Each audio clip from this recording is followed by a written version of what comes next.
Warning, the video you're about to see for YouTube is disturbing. Viewer discretion is...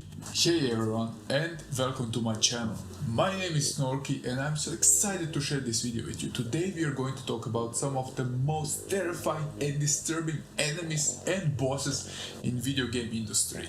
If you're someone who loves horror games and thrives on the adrenaline rush while facing a disturbing and obscure enemy or boss, you're at the right place. Today we will look at some of the most bone-chilling and unsettling enemies and bosses. From twisted enemies to bosses who will leave you shivering in fear, we'll be examining them, talking about why are they so iconic and so memorable, and plus I will talk about their history and some facts about them. So, before we start, make sure you hit that like button, subscribe if you're new, and buckle up because you're here for a ride. So, I welcome you to the video game Iceberg about twisted and disturbing video game bosses and enemies.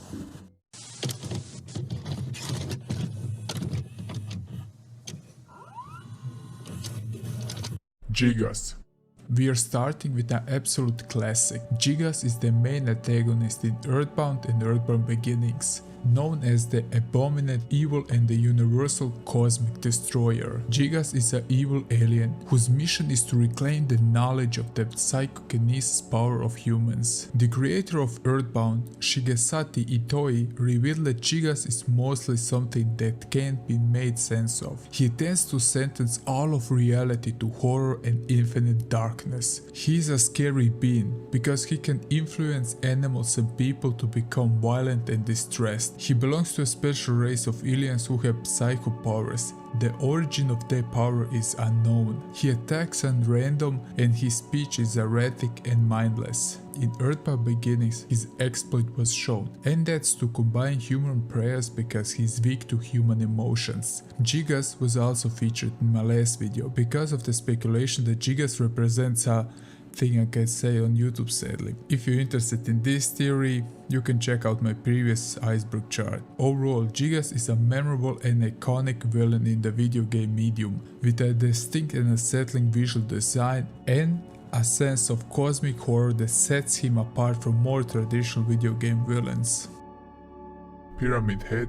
Imagine walking alone at midnight on an autumn night and seeing this abomination standing in the middle of a foggy road. Red Pyramid Thing, or more popularly called Pyramid Head, is a humanoid monster in the Silent Hill franchise. He is the manifestation of James Sunderland's guilt and desire for punishment, existing to keep him human and to help him remember his past actions. Pyramid Head's appearance is menacing and unsettling. His armor is dirty and rusted and he carries a large rusty sword. The creature movements are slow and deliberate, and he emits a low ominous growl. The helmet's triangular shape and sharp edges gives him a distinct and inhuman appearance, adding to the character's unsettling appearance. The Pyramid Head wields a so-called great knife and a great spear to use in act of vengeance and justice for those who deserve it. The creators of Pyramid Head stated they wanted to build a monster that resembles a human,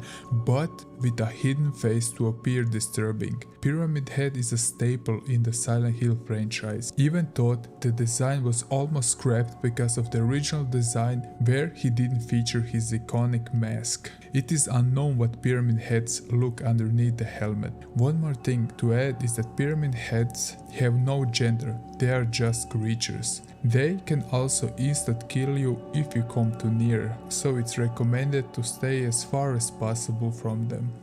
Clickers. Clickers are enemies from the popular game, but now also a TV show, The Last of Us. Everyone who dived into this world surely remembers the mushroom-like creatures that haunted you throughout the two games. Clickers need roughly 1 year to fully evolve in this form. They are the third stage of the infection after exposure to the cordyceps brain infection. They are much fewer human compared to the previous two stages, the Stalker and the Runner. Now their strength surpasses an average human. Their face is completely covered by fungus, which includes the brain also. The fungus is also a shield that protects the brain of the victim. As they are blind, they maneuver through the areas by utilizing echolocations, using noticeable clicking and screaming noises. But don't let the look fool you. They are highly intelligent, restless creatures who often search the area if they heard a suspicious noise. Clickers are also highly aggressive and would immediately go into berserk mode and will not flinch when chewed on. The best way to get around them is to avoid them completely and be quiet, possibly using distractions to lure them away. Unlike the runners and the stalkers, they will move at moderate pace. The Flood. The Flood, or Latin Inferi Redivivus, meaning the dead reincarnated, is an enemy from the Halo franchise. There are parasitic organisms that can reproduce and grow by consuming sentient life forms. They also can infect different life forms, but the infected subject must have sufficient body mass to sustain the infection. The Flood comes from the Precursors, the alien race that seeded the Halo universe. Forerunners committed genocide against them, to which the Precursors did not defend themselves. Some that escaped turned eventually to be corrupt. The infection is extremely adaptive and mutates the host to different stages of the evolution. The only known pathway for the Flood reproducing and surviving is by infestation and assimilation of other species. They can attack the genetic code of the victim and replace it with their own, putting the host cells in a viral form. They're also capable of surviving extreme environments ranging from -75 to +53 degrees Celsius and even underwater. The Flood seems to thrive in moist and humid areas. In combat, they would often throw themselves at potential hosts with no to little regards to their own life, and also use weapons when available. They just want to infect everything around them. Pure forms of the Flood would use strategic positions and would even mutate either into a tank or ranged forms that even are capable of destroying vehicles. Dead Hand. The Dead Hand is a mini-boss from the game Legend of Zelda: Ocarina of Time. Dead Hand is a horrifying monster found at the bottom of the well and within the Shadow Temple. Dead Hand probably left a mark on many children who reached this mini-boss. The zombie-like head possesses a large jaw and its blood is green color. He also possesses 2 dismembered arms, usually 4 to 6. Also, Dead Hand's central body is a flabby, almost tumor-like mass covered in patches of something that looks like blood. His limbs are invulnerable. When you try to get too close to him, he will try to grab you and hold you in place while his body erupts from the ground. He would usually strangle or bite their opponent. The design of Dead Hand is likely based on classic zombie literature. Also, in the 3D version of the game, the blood that is featured on the body is toned down to make him less frightening. Omega Flowway. Photoshop Flowway, also known by fans as Omega Flowway, is the powerful version of Flowway. That's a lot of Flowway in one sentence. Nevertheless, he is the boss in the game Undertale.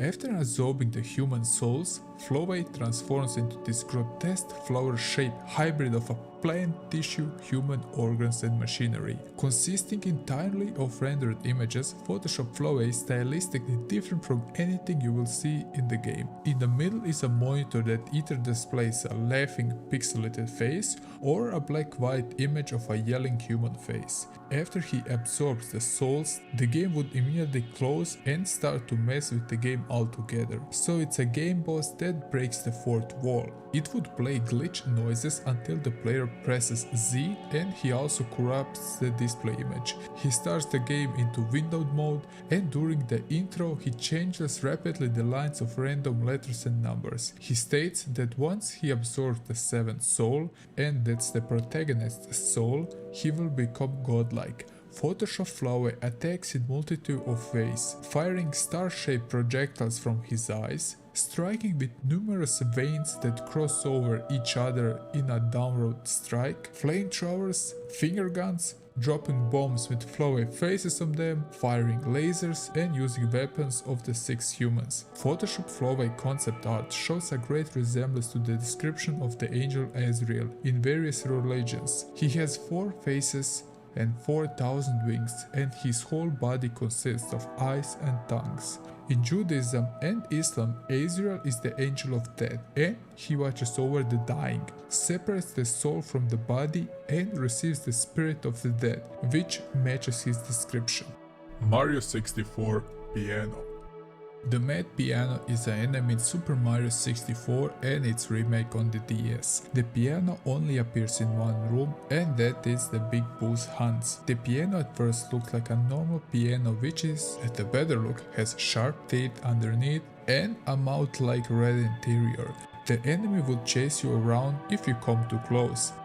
It is frequently said by Mario players that the Mad Piano was one of the scariest enemies they know in the game. One of the reasons could be the relentlessness of chasing Mario while clapping its jaw up and down. Another reason is that usually it cannot be destroyed by any means necessary in the base game. The piano shocked many players because of the simple fact it appeared like a normal piano from far.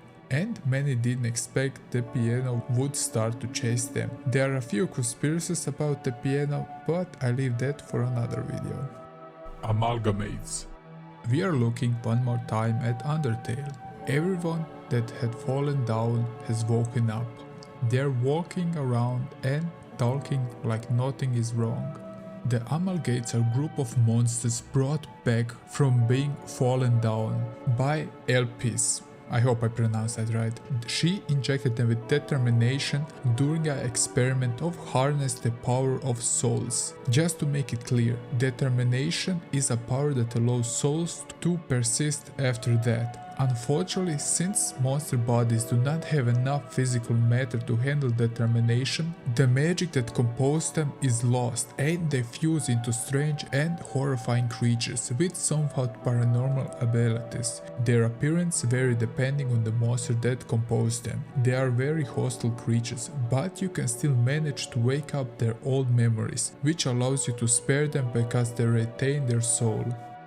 Giga Bowser. He is presented as a powered-up demon version of Bowser in the game Super Smash Bros. He makes appearance as the main antagonist in the adventure mode. The difference between a normal Bowser and the Giga Bowser is pretty big. The Giga Bowser is 1.6 times larger in size. Because of his size, you couldn't grab him, and if you come too close, he will attack you with a flame breath that also drops lava. He would also use special attacks like Dark Claw attack, an electric shell, bomb horns, and blizzard spin. The word Giga in Giga Bowser is often paired with the dinosaur's name Giga in the Gigantosaurus, a meat-eating dinosaur larger than Tyrannosaurus Rex.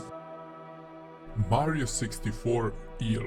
Unagi the eel is a large and unique creature that appears in Jolly Roger Bay. The eel has head with turquoise eyes and a large mouth with several teeth. His body has also several tiny white spots. He hides inside a large shipwreck. The eel would swim away and avoid the player until the star at his tail end is collected. His somehow disturbing appearance landed him on this list because it's a quite terrifying underwater creature. O2 is the true main antagonist and the final boss of Kirby 64 The Crystal Shards. The creature inhabits the center of the final world of the Dark Star. The physical appearance of O2 is that he has a halo, a pair of wings which are dark red at the tips, and dark red eye. O2 has only 2 forms of attack, firing explosive orbs from its eye and releasing green gas when its green tail is exposed. O2 appearance may be based off one of the forms of Lilith, the second angel in the anime series Neon Genesis Evangelion. Redeads. or also known as Lawrakers, are a recurring enemy in the Legend of Zelda franchise. They have visual changes through the years, but their behavior remained relatively the same. They are using a petrifying gaze to freeze nearby intruders in their tracks. When they stunned their opponent, they would walk to you and start to bite you. They wear wooden masks. It appears that they have no eyes because you can only see pitch darkness if you look through his mask. Redeaths appear often in small groups. They make their presence known with a periodic low pitch moan. They are quite slow, so they rely on surprising their victim.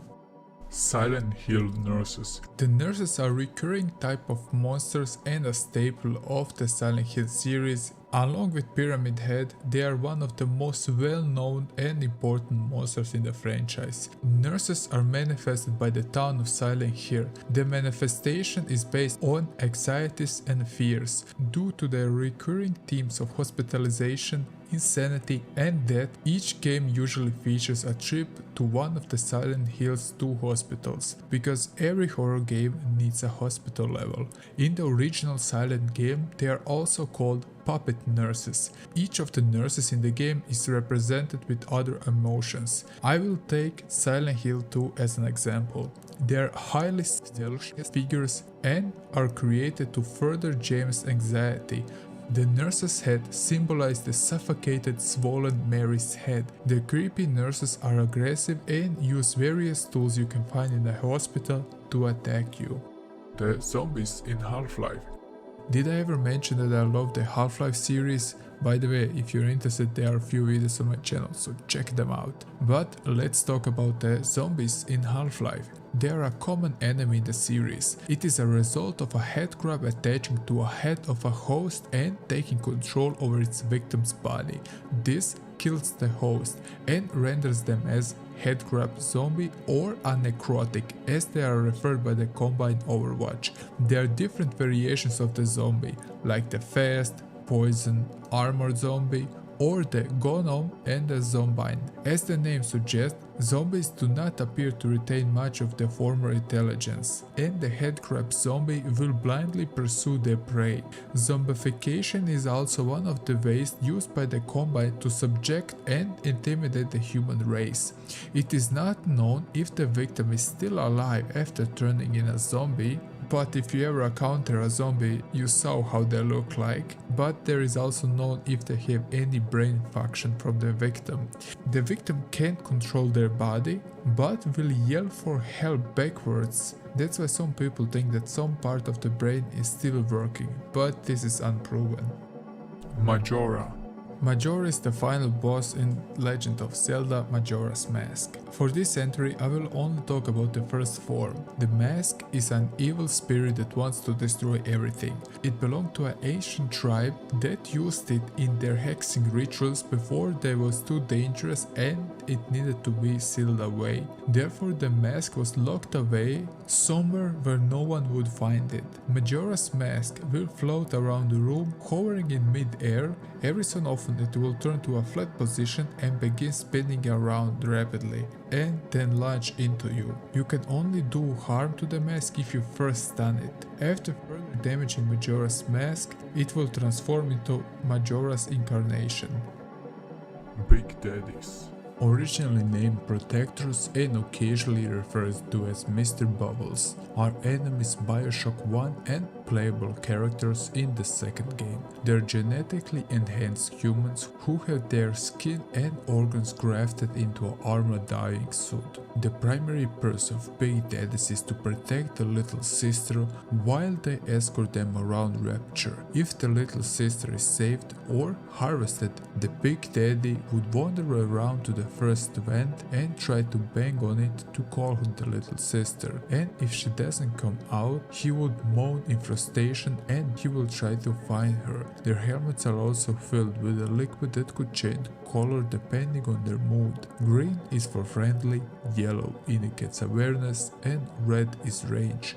Big Daddies were originally created by Dr. E to serve as Rapture maintenance worker. There are a few types of them: the Bouncer, Big Daddy, Rosie, Rumble, Alpha series and the Lancer. They are very different in their looks and in the weapons they wield. Head crabs. So we mentioned zombies in Half-Life, now we are talking about the head crabs that attach to humans to start the whole process of the zombification. They are parasitic alien organisms, pretty small in size. It can use its 4 small legs to power jump 3 meters forwards, making it really deadly if not spotted on the right time. The downside is, if he misses the target, it needs some time to turn around. Their underbelly has a jawless mouth, which he uses for feeding and latching onto the skulls of its victim. Head crabs that are born on Xen would typically evolve into a horn rach, and it can only reach this form if the head crabs never attach to a host. Very few head crabs reach this state. Head crabs were studied at Black Mesa, notably in the Advanced Biological Research Lab and the Gamma Labs. In Half-Life 2, the Combine is utilizing head crabs as a form of biological weaponry against the Resistance. It is also speculated that the Combine acquired a gonorrhea, which they use to reproduce head crabs. And they also give it the nickname Big Mama. It is also a reference of how the game file was named. But this was scrapped during the development, so it's unknown how they breed them. After the head crabs leeches on somebody, it penetrates their skull and starts an unknown chemical process to override the victim's brain. The host would undergo changes like deterioration of flesh and removal of skin and muscle tissues across a good portion of its body, and also exposure of the organs inside the abdominal cavity. Scarecrow Arkham Asylum. How can the world know fear? True dread, when it has you, a stalwart knight ever ready to slay monsters. This is a part of the quote from Scarecrow from Batman Arkham Asylum. Although he was a very intelligent child, he was taunted and bullied in his youth.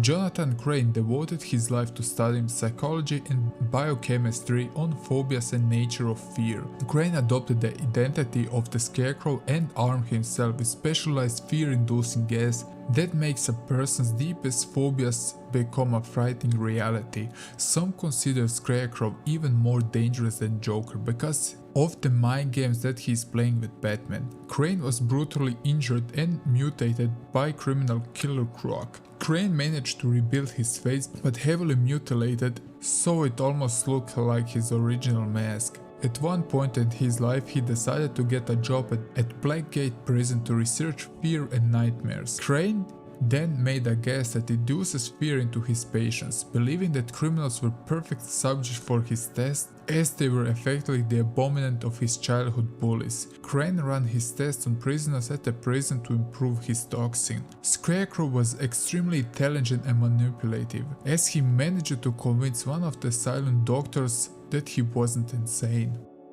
Andros.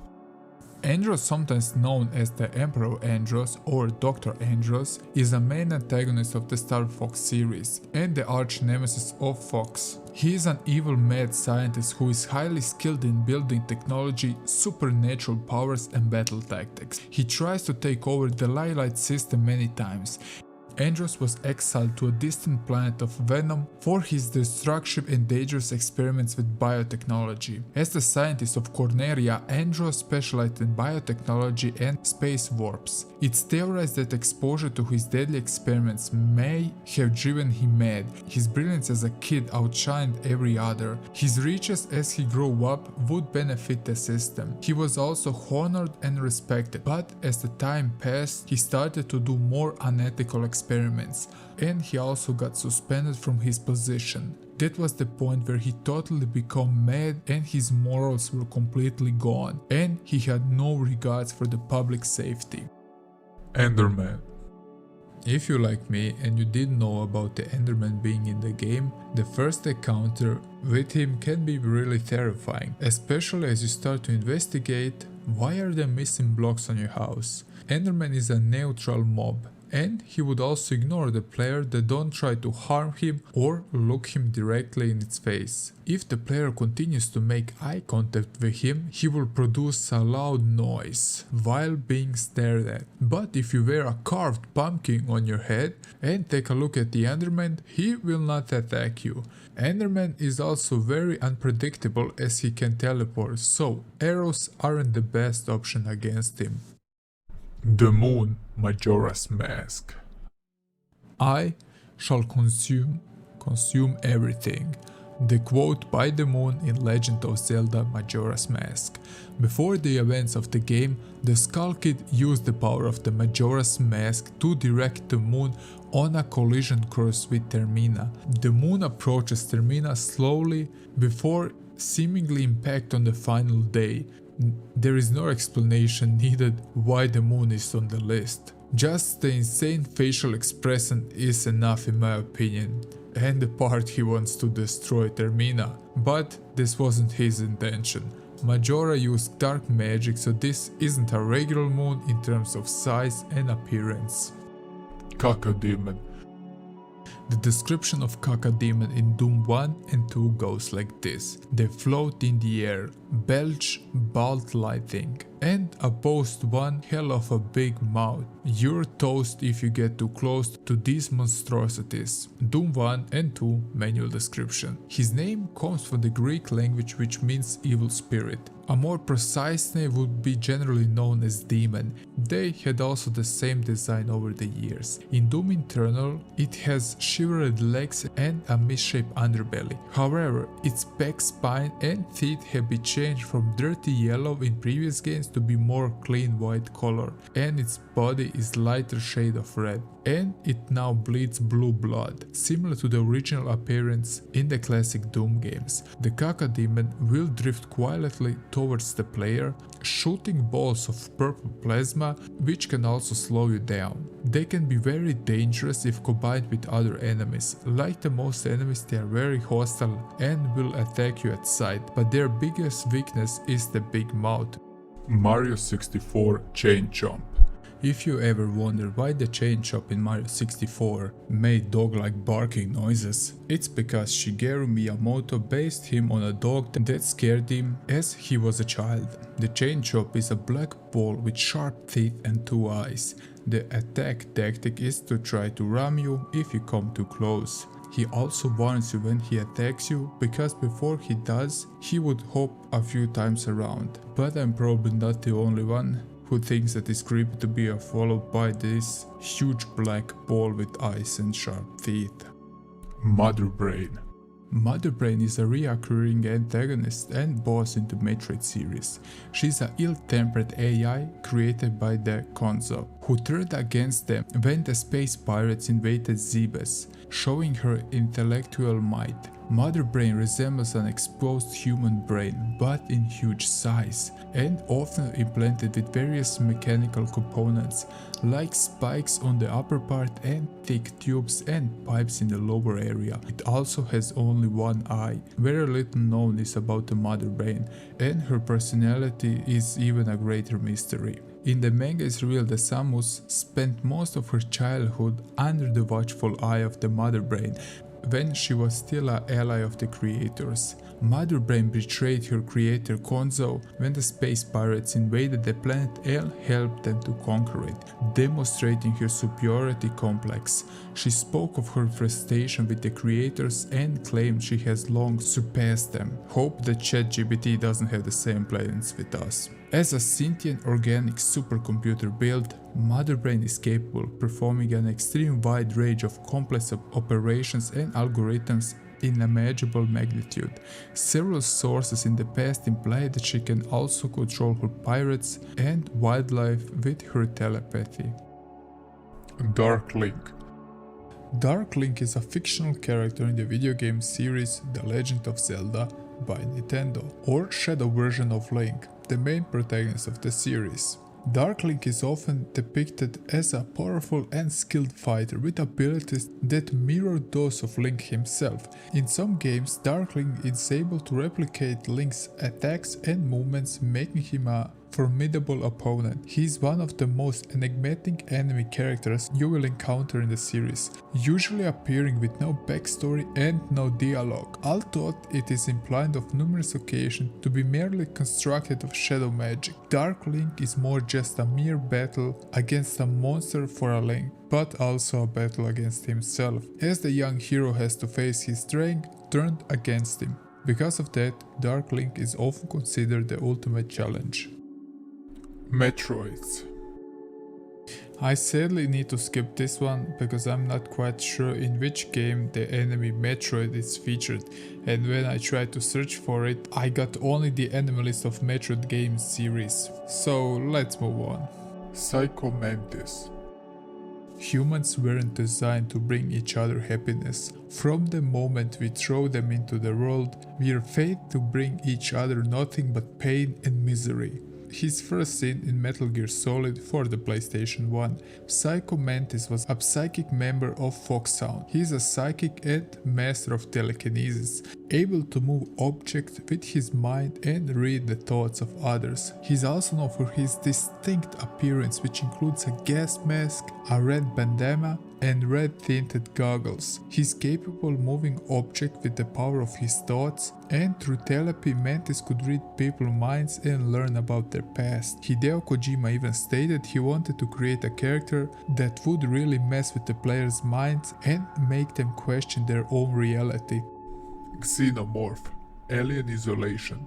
Known specifically as the Xenomorph X6-121, is a fundamentally violent creature. Unlike the other fiction stories featuring aliens with heightened technology, the Xenomorph seeks only to multiply, destroy all inferior lifeforms, and creating a predatory environment. If you know anything about the Alien franchise, you are very familiar with how they reproduce. Basically, the Xenomorph reproduces by forcibly implanting its young into the chest of a host, willingly or not. After a brief period, this offspring erupts through the chest wall of the chosen host. He has a blade-tipped tail, almost like a scorpion, and he would spit acid over long distance. Their body is also designed to withstand acid environments, which acts also as a good defense against weaponry. The eyes of the Xenomorph are very small, so there is a speculation he is locating his enemies through echolocation, like a dolphin or like a clicker.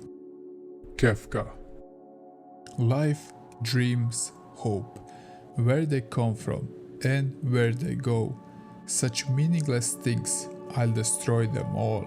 Kefka is the final boss of Final Fantasy VI. He became the god of magic and declared his desire to destroy the bonds of life and all existence. Kefka will use all sorts of attacks, from fire, blizzard to thunder. He is extremely dangerous as he can one-shot party members, but not only that, he can also blind and silence his victims. Kefka resembles a fallen angel in appearance. It has wings like an angel and blonde hair, and it's surrounded with a dark reddish/purple aura. Dry Bowser. This is one more version of Bowser. Dry Bowser is the undead counterpart of the regular Bowser. He made his debut in New Super Mario Bros. Dry Bowser is also a separate character from Bowser. Dry Bowser is the king of the dry bones and Bowser is the king of the Koopas. But his body is essentially the same as the body of a Bowser. His eyes are also black with glowing red pupils. Left 4 Dead Witch. The witch is not intentionally hostile. However, if you attack or provoke the witch, she would instantly attack or even kill you. They hate flashlight and loud noises. They just want to be left alone. So if you see her, it's the best way you try to sneak around her. If you do not succeed, an angry growl will indicate she will attack you. The witch is a young woman with pale skin, blonde hair and red eyes, and she also has sharp teeth. She will attack you with her claw fingers and she possesses incredibly strength and stamina. The witch has been heavily mutated by the strain of the infection in terms of physical strength rather than the appearance. Necromorphs. necromorphs are mutated corpses in the game Dead Space. They are reshaped into horrific new forms of infection derived from the genetic code. The resulting creatures are extremely aggressive and dangerous and will attack any uninfected organism on sight. The sole purpose of a necromorph is to acquire more bodies to convert and spread the infection. The necromorphs are controlled by a group of entities known as the Brethren Moons, which are massive, highly intelligent beings. The infection is passed on the new host bodies via specialized necromorphs such as infectors or swarms. Once the host is dead, the infection takes hold. The process is extraordinarily rapid and violent. Cellular functions go into the self-destruction overdrive, creating a new biology active compounds which are then metabolized by reanimated flesh to fuel further mutations. Bones are broken, put together in new configurations or reshaped into entirely new forms. The infection is not limited just to humans, but animals also. The necromorphs had a specific vulnerability depending on their archetype. Wounds that may kill necromorphs may not necessarily kill a human being, and vice versa. The best way to survive is to find out a strategic dismemberment tactic for each type of the infected as soon as possible to survive. Monster Oak. Is a supervillain who serves as the final boss in the Spider-Man game from the 2000s. He is a savage combination of Dr. Octopus and the Carnage symbiote, who is hellbent on killing Spider-Man. Dr. Octopus and Carnage plot to create and infect the world with an army of symbiotes. As the symbiote suit rejects Cletus Cassidy, the suit then proceeds to drip into a lower floor of where Dr. Octopus was lying unconscious. Monster Oak is mostly red with black patterns all over him and a few mechanical tubes that connect to his robot's arm that are mostly black. In the PlayStation 1 version, he wears a large green coat with leather gloves and goggles. He also has 4 mechanical arms. He appeared only in few games in the early 2000s. The Gatherers. Are enemies in the cult horror game Amnesia. The Gatherers are Alexander of Brennenburg's servants. They have 2 different forms, the Grunt and the Brute. As you are unarmed in the game, they cannot be killed, so the only way to escape is to run and hide. Also, you need to watch out for your sanity meter to not decrease. They are usually unthorough in their investigations, so if you're patient you can use that to your advantage. Gatherers are humanoid creatures that are typically around 7 feet tall, although they may vary in size. Their bodies are twisted and distorted, elongated limbs and exaggerated features, with veins and muscles visible beneath the surface. Their faces are grotesque, with empty eye sockets and sharp teeth protruding from the twisted mouths. They emit a long rolling sound when they are nearby, and the movements are quick. Overall, the Gatherers are terrifying and intimidating enemies that add to the horror and tension of the game. Super Dementio. Yeah, I know that Mario has many entries in this video, but it's not without a reason. So Super Dementio is the final boss of the game and results of the fusion of Count Black and the Chaos Heart with the power of the Pew Hearts. Super Dementio appearance is the combination of Count Black and Dementio. He has Count Black's black suit, white clothes, a cape, but with Dementio's signature jester head and black and white color scheme. He has piercing red eyes and a large toothy grin. Super Dementio hovers in the air and has the ability to teleport and create copies of himself. In the battle, Super Dementio is a formidable foe, possessing immense power and the ability to manipulate reality. He can attack with powerful energy blasts, teleporting around the battlefield, and create black holes that can pull the player's characters. His attacks are difficult to dodge, and the battle requires precise timing and strategy to defeat him. Overall, Super Dementio is a unique and memorable character in Super Mario Universe. SAX. Sax or SAX is a character from the video game Metroid Fusion. She is a hostile clone of the game protagonist, Samus Aran, created by the X-Parasite. Samus first encounters with the X-On SR-388. Her power suit was infected by the parasite released from the infected Hornode. SAX is essentially a dark, malevolent version of Samus with a black and purple color scheme that contrasts with the Samus traditional orange and yellow armor. If you watched the previous video Iceberg, you remember there is a bathing suit code. I wonder if there is a code for this suit. SAX wears a sleek and form-fitting version of Samus' iconic power suit, with a more angular and aggressive design. The character's appearance is intended to be intimidating, with glowing red eyes and a menacing look. She's a formidable opponent, possessing all of Samus' abilities and weapons, as well as some additional abilities that Samus doesn't have. The character is nearly invincible, with only a few vulnerabilities that can the player exploit. Overall, it's a memorable character with a distinct visual design that sets him apart from the other game's enemies. The character's ability to match Samus' ability, making him a challenging opponent. Limbo Spider. If you ever played Limbo, you surely remember that large spider that was chasing you. It has a distinct bulbous body and sharp pointy legs that give it an intimidating appearance. The spider's movements are unpredictable, adding to the character's sense of danger and unpredictability. The spider is a deadly enemy that can kill you with a single touch. It is able to sense your movements and will pursue you relentlessly. Encounters with the spider are one of the most tensest and horrifying moments in the game. Its presence adds to the game's sense of horror and tension.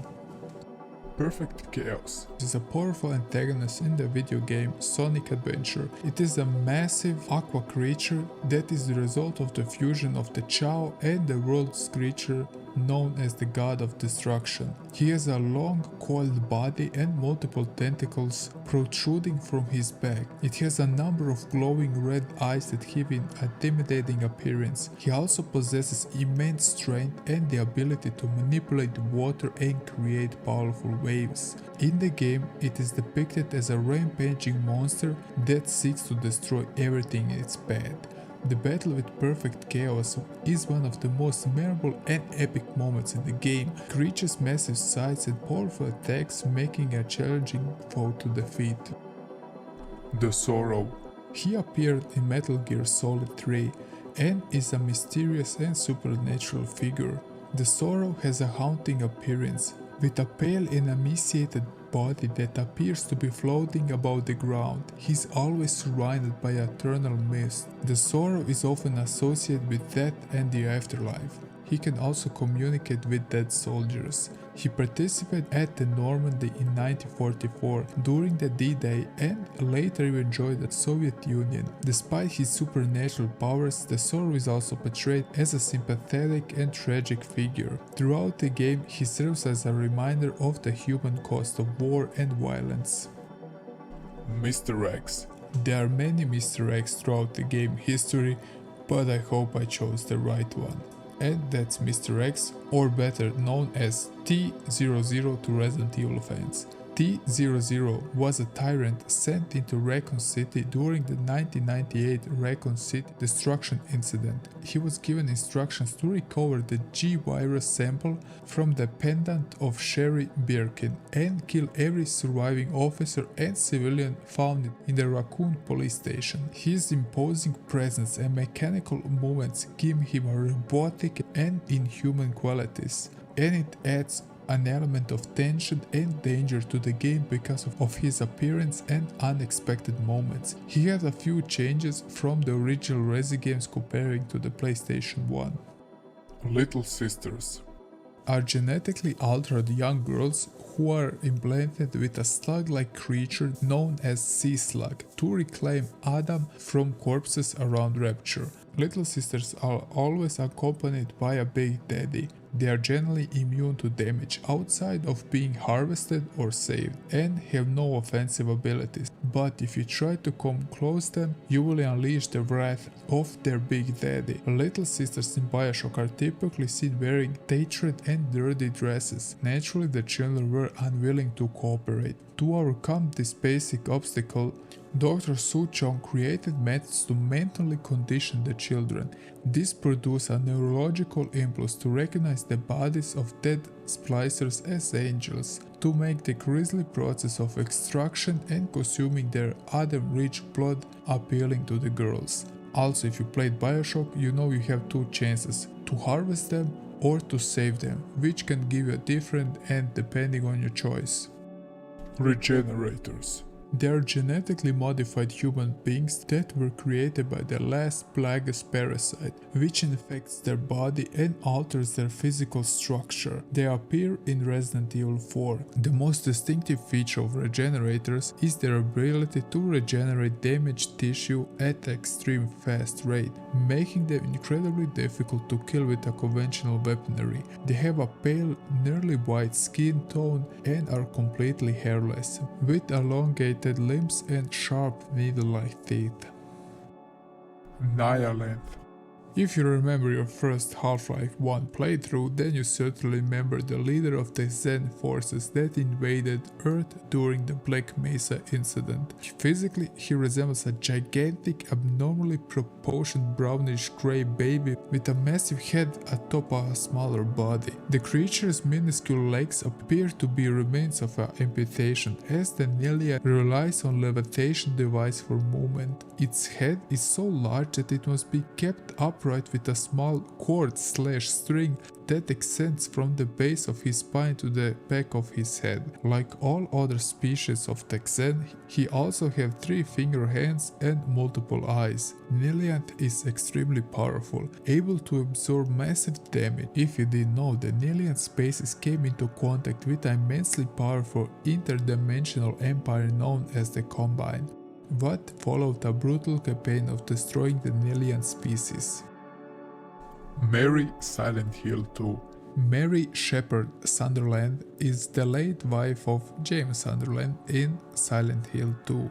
Mary was a kind, sweet young woman who spent the last moments of her life in emotional turmoil, distress and anguish after being stricken with a terminal disease. She was given maximum of 3 years to live, which she was forced to spend in a hospital. The disease has altered his skin tone to a sickly shade of tan and promoted hair loss, disallowing any traces of physical beauty she once possessed. Mary is a key character in the survival horror game Silent Hill 2. She is also the deceased wife of the game's protagonist James, who had returned to Silent Hill after recovering a letter from Mary, even though she died of illness 3 years prior. Throughout the game, James struggles with the guilt and the grief he felt over his dead wife, and Mary also appears to him in various forms, including on some voice recordings and as a ghostly figure.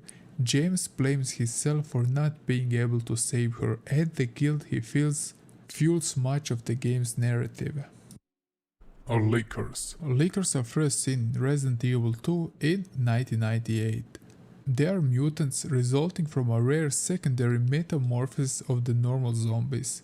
The exact cause and process of transformation into a licker are often unpredictable, but typically affect zombies who have consumed large quantity of biomass to sustain their metabolism. Lickers are noted for their exposed and expanded brains, lack of skin and eyes. They are also extremely sensitive to sound. They have reformed muscle structure and long tongues. Lickers are highly agile and are able to crawl on walls and ceilings. They are completely blind. Even if their lickers are blind, they have precise hearing to locate their prey with ease. Lickers attack by slashing their prey with their razor-sharp claws or by using their long tongues to impale their victims. The biggest weakness is of course their exposed brain. If you can land a hit, it will inflict significant damage.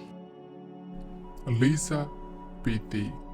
PT is sadly a game that we never got, and this is about the ghost Lisa which appears in the game. She was murdered with a rifle by her husband, shot in her right eye and in the stomach while being pregnant. A message implies that he regretted murdering her as he claimed there was a monster inside of him. Her hair is short and dark colored. She wears a long grey nightcoat covered in blood, mainly on the lower body. Her feet are also covered in blood. She wears only one red high heel on the right and while the other is barefoot. She emits sounds similar to a hysterical sobbing and laughing. She has the ability to appear and disappear at will. Due to Lisa missing one eye, it is unknown if the writing on the photo is hers, expressing a desire for revenge, an eye for an eye. This action might also be a biblical reference.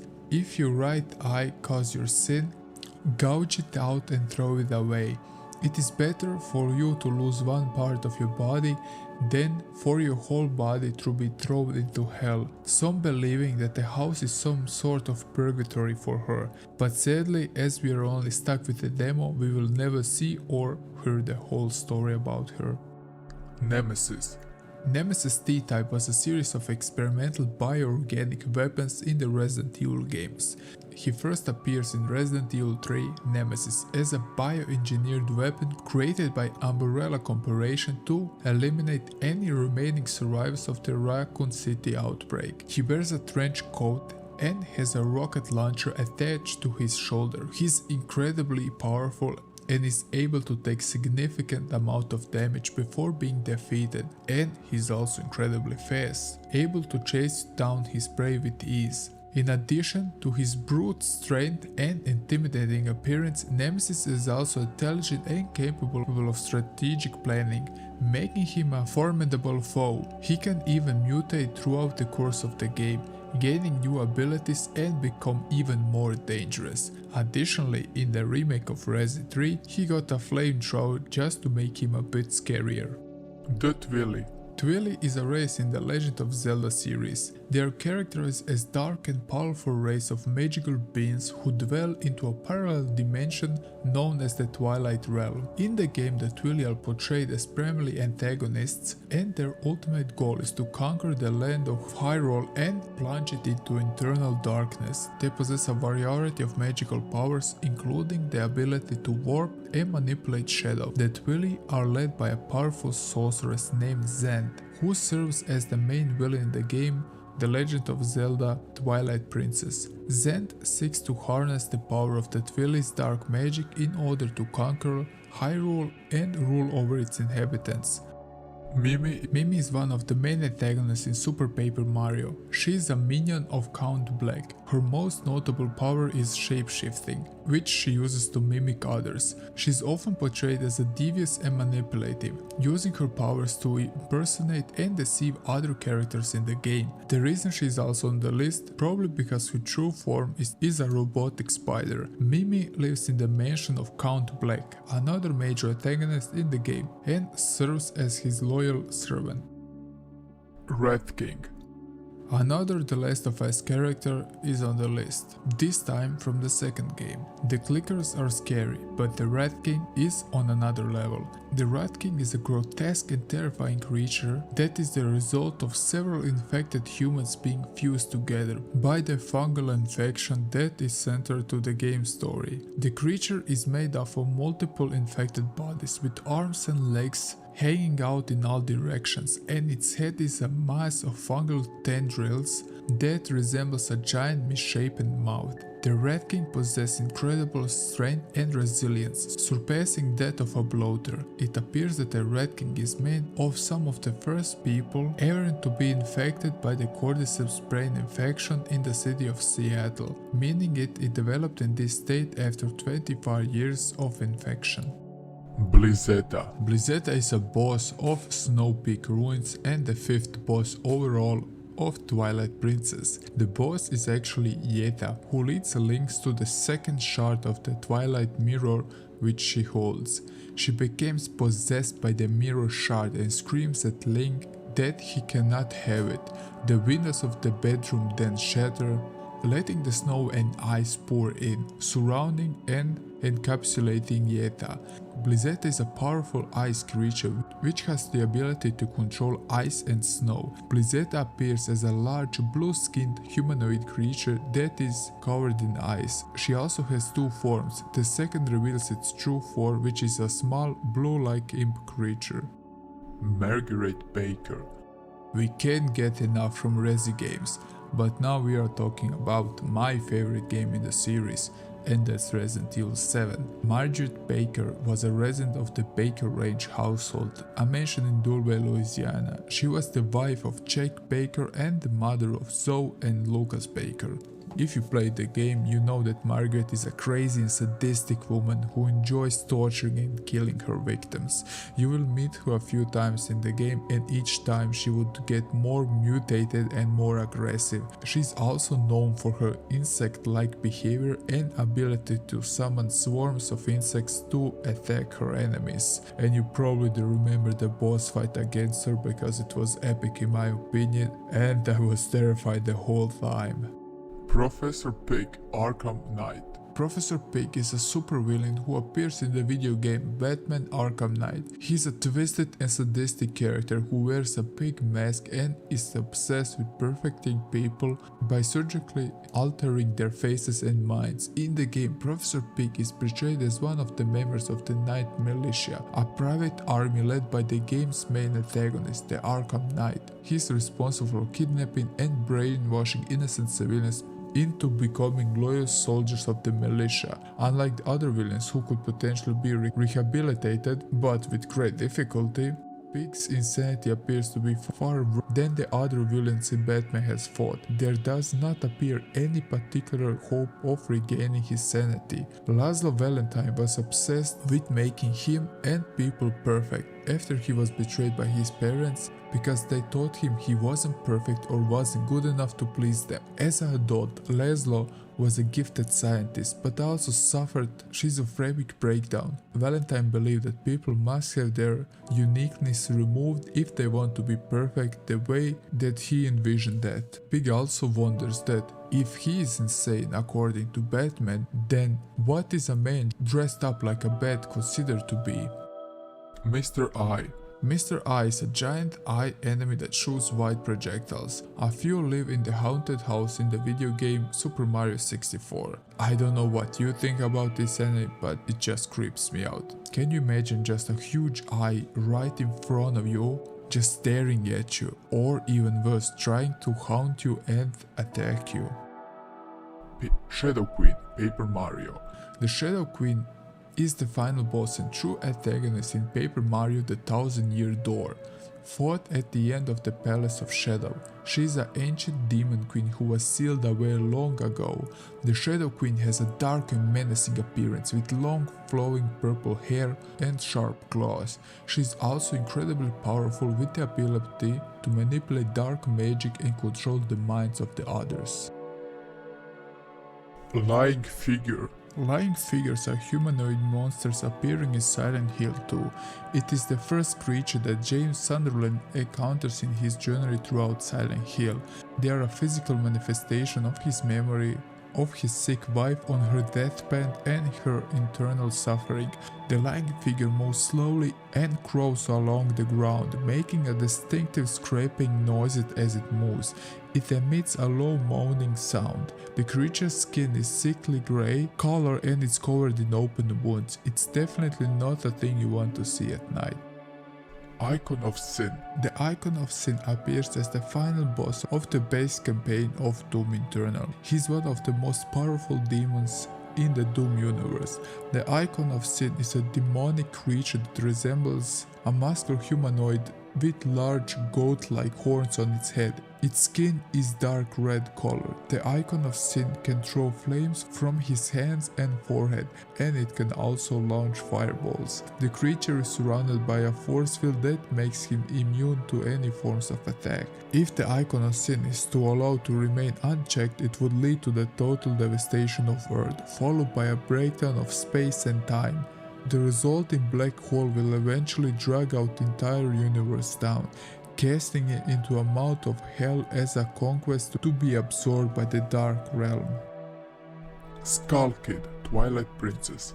The Skull Kid is a mini-boss from Legend of Zelda Twilight Princess. He is a member of the Skull Kid race, although he has many physical attributes that differed from the Skull Kid's appearance in earlier games. He is encountered on 2 occasions, and although he never directly attacks Link, he does summon puppets to do his bindings for him. The Skull Kid is first encountered in the Sacred Grove, where he leads Link to the resting place of the Master Sword.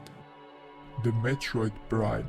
Metroid Prime is the antagonist and final boss of the game series with the same name, and it's furthermore the central antagonist of the Metroid Prime trilogy as a whole, an extremely mutated Metroid of unknown origin infused with a huge quantities of phazon. It is a parasitic organism that attaches to other life forms and drains their life energy. It's an insectoid creature with a hard exoskeleton that is heavily armored and difficult to penetrate. Its body is covered in a glue-blow energy veins that pulse with the phazon radiation. This boss has 2 stages to fight first. First is the exoskeleton form and then the core form. The core form is a deep translucent blue color with 6 tentacles attached to its elongated body shape like that of a hunter Metroid. It uses its tentacles to shoot waves of energy throughout the room. The Keeper, the Evil Within. The Keeper is an enemy that appears in the Evil Within and briefly in Evil Within 2. And this is also a villain anti-hero protagonist of the DLC, the Executioner. The Keeper is a tall, large-built humanoid clad and looks like a butcher. He has a safe for his head, which is completely featureless, and a metal basket is worn on his back. Though he never seems to deposit or remove anything from it. His primary weapon is an oversized meat hammer with a large spike on the opposite side. On the other hand, he is most often seen holding a sack filled with several heads of his victims. He uses mainly brute attacks. He has also ability to teleport to other safes by breaking his own neck. There are usually many spread throughout the area where he must be fought, allowing him virtually to be everywhere and ensuring no place is safe. Revenant Doom.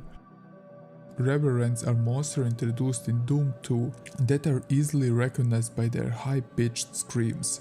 They take the form of a very tall animated skeleton with golden brown bones, metallic silver body armor, equipped with a shoulder-mounted missile launcher. With a visible ribcage, its skull is also exposed, revealing sharp teeth and glowing green eyes. One of the Revenant's most notable abilities is to fly, using a set of jetpacks attached to its back. This makes him a highly mobile enemy that can easily traverse obstacles and close distance with the player. Its rocket launcher can also be fired while in air, adding to its danger when encountering him. According to the manual, apparently when a demon dies, they pick him up, dust him off, wire some gear combat, and send him back to battle. No rest for the wicked. If you didn't know, the name Reverend has a French origin and generally means the one who turns from death. Deathclaws. Deathclaw is a term referring to a genetically engineered creature from the Fallout series, developed by the United States military to replace humans during the close combat and search and destroy missions. They escaped into the wild in the aftermath of the Great War, and over the next few decades colonized much of the former United States, becoming apex predators in many of the new post-war ecosystems. If you ever encountered a Deathclaw, you know how threatening they can be. Deathclaws are highly intelligent and are known to be incredibly difficult to kill. They are typically encountered in areas where they can use natural camouflage and stealth abilities to their advantage, such in rocky and mountain areas. They have also sharp claws and teeth, making them dangerous in close combat, and they are also known for their spear and agility, able to move quickly and leap great distances. Incubus. Alisa has been trapped in an endless nightmare from which she never awakes. He has been nurtured by the nightmare, waiting for the day to be born. The day has finally come. This is God, descending among us to reach out and save us. Dahilia talking about the Incubus. The incubus is typically encountered in Silent Hill Homecoming, where it serves as one of the primary antagonists. In terms of symbolism, the incubus is believed to represent the protagonist's repressed anger and violence, as well as his guilt over his past actions. Its appearance and behavior suggest a primal and destructive force which is unleashed when these emotions are brought to the surface. To get to more in the tiny details, if you didn't know, the incubus is based on Baphomet, ambiguous deity that the Knight Templars were accused of worshipping before they disobeyed the Catholic Church. It is widely known as deity of fertility in the pagan religion and was honored in the spring. In Catholic and Christian culture, Baphomet is considered to be the image of Satan. Yes, so the incubus is an image projection of him. The incubus has also a head of a bull or a goat, topped with two long demonic-looking horns. No eyes are visible on its face, and its feet are hooves resembling that of a goat, and it has a pair of large feathered wings and breasts. As a mean of demonstrating its completeness, its abdomen appears to have been rotten away, leaving only the spine to be visible. I love how gaming culture can turn something scary into something that can really haunt your dreams at night. Water rat. Water Wrath is a boss in Pikmin 2, found in all of the sub-levels of the submerged castle. Comes from the combination of water, given its watery appearance, and wrath, which means a ghost or a phantom, befitting of the Water Wrath's translucent and ghostly look. Its appearance is generally humanoid in shape, with the suggestion of head, body, arms and legs, but without distinct characteristics, as it has watery transparent body. The Water Wrath is also known for the ability to move quick and silently, making it difficult to track and avoid. It is immune to most types of damage, except for certain elemental attacks such as fire and electricity. Husks, Mass Effect. Husks are synthetic organic zombies created from the bodies of organic beings. In appearance, Husks are humanoid creatures that are made up of partially organic, partially synthetic material. They have a skeletal structure that is visible through their flesh, and their eyes are glowing red orbs. Husks are typically encountered in groups, and they attack their enemies by charging at them or using their claws to slash and stab. They are immune to the most types of conventional weapons and can be defeated by targeting their weak points or using special weapons that are designed to counter their unique properties. One of the most terrifying aspects of the Husk is their origin. They are created through a process of brainwashing and physical transformation that turns sentient beings into mindless, soulless drones that makes them a symbol of the Reaper's power and their ability to manipulate and control the strongest and most resilient individuals. Banshees, Mass Effect 3. Banshees are synthetic organic creatures derived from Asari and mutated Reaper technology. Frighteningly, Banshees units are often found to be leading Reaper striking forces. They are devastating biotics, able to hurl little balls of energy and create shockwaves as they regenerate. The Alliance military finds most disturbing is the Banshee's ability to spawn her own warp field and seemingly teleport during the combat. Banshees are also highly agile and fast moving, making them difficult to hit with conventional weapons. They are also highly resistant to damage and possess regeneration ability that allow them to heal rapidly in the combat. The most deadly ability, however, is the Biotic Scream, which can shatter shields and barriers and incapacitate their enemies. In terms of appearance, Banshees are large and imposing creatures that stand over 10 feet tall. They have elongated arms and razor-sharp claws that are devastating in close combat. Their skin is sickly pale color and their eyes glow with a haunting blue light. The Banshees, if you didn't know, are also female fairies or spirits from the Irish folklore, whose wails are said to be an omen of death. Similar creatures also appear in Scottish and Norse mythology. Zombie dogs. Please correct me if I'm wrong, Resident Evil fans. There are two types of zombie dogs. The zombie dog creature infected by the C virus and the A virus. Zombie dog is a term referring to those infected with the T virus through its secondary method, namely to ingestion or infected food. It should be noted that they are separate from the Cerberus. This was an early attempt to create a controllable bioorganic weapon by Umbrella USA in a project led by Arclight Laboratory. While zombie dogs are viewed and treated as unintended side effects of the T virus, those they are classified as irregular mutants. The zombie dogs retain much of their former agility, noticeable increase in durability and aggression. In most cases, potential prey should listen to the sounds of pounding paws as a clue to their presence, with a growling warning that it has become aware of the player and is preparing to attack. In appearance, they look like normal dogs. They didn't have any mutations regarding their structure, but the outside look is somehow different, as they have visible muscles and open wounds, often revealing even bones. We usually see Dobermans, but in Resi 1.5 we see German Shepherds, and in Biohazard 4D had even a Labrador Retriever. Skagdead.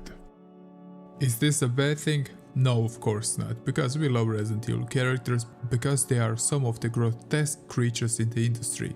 Skagdead is no exception. He is a sub-boss in Resident Evil Revelations. These creatures are created from humans that possess a higher degree of resistance to the T-Abyss virus, causing the pathogen to take longer to fully procreate throughout the body and resulting in more profound mutations. A Skagdead appears as a large bloated mass of putrid flesh that walks on stubby legs. They are slightly taller than an average human but much bulkier. They are mostly grey color with red flesh patches where we see the remains of the original human host. The host's head often remains intact, appearing to be attached to its original upper body, which looks as it was melted and be fused to the body of something that was never even human. He also possesses two arms on the side and an organic pus that functions like a real one. One of the most disturbing things about this creature is he's still repeating phrases relevant to the mind of the host before he was infected.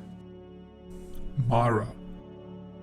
I am not quite sure if I can show you Mara without blurring the image, so you will enjoy blurred images sadly. Mara is the boss you find in many Shin Megami Tensei games. The origin? India. The abominant of evil itself, it is said that he controls people via lust and fear of death and ruins their body. He tempts and corrupts the pure and appears before Buddha when he was meditating. I'm only quoting what I found. This is from Shin Megami Tensei 1.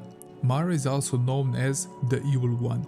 Mara is said to sit atop the sixth heaven of Desire's realm, including the mortal world, and it's said to be both which ensures souls in samsara by deceiving them with promise of happiness in the desire realms, and who is the ultimate obstacle of any desire to achieve enlightenment into nirvana. And so these were two interesting quotes that I found about Mara.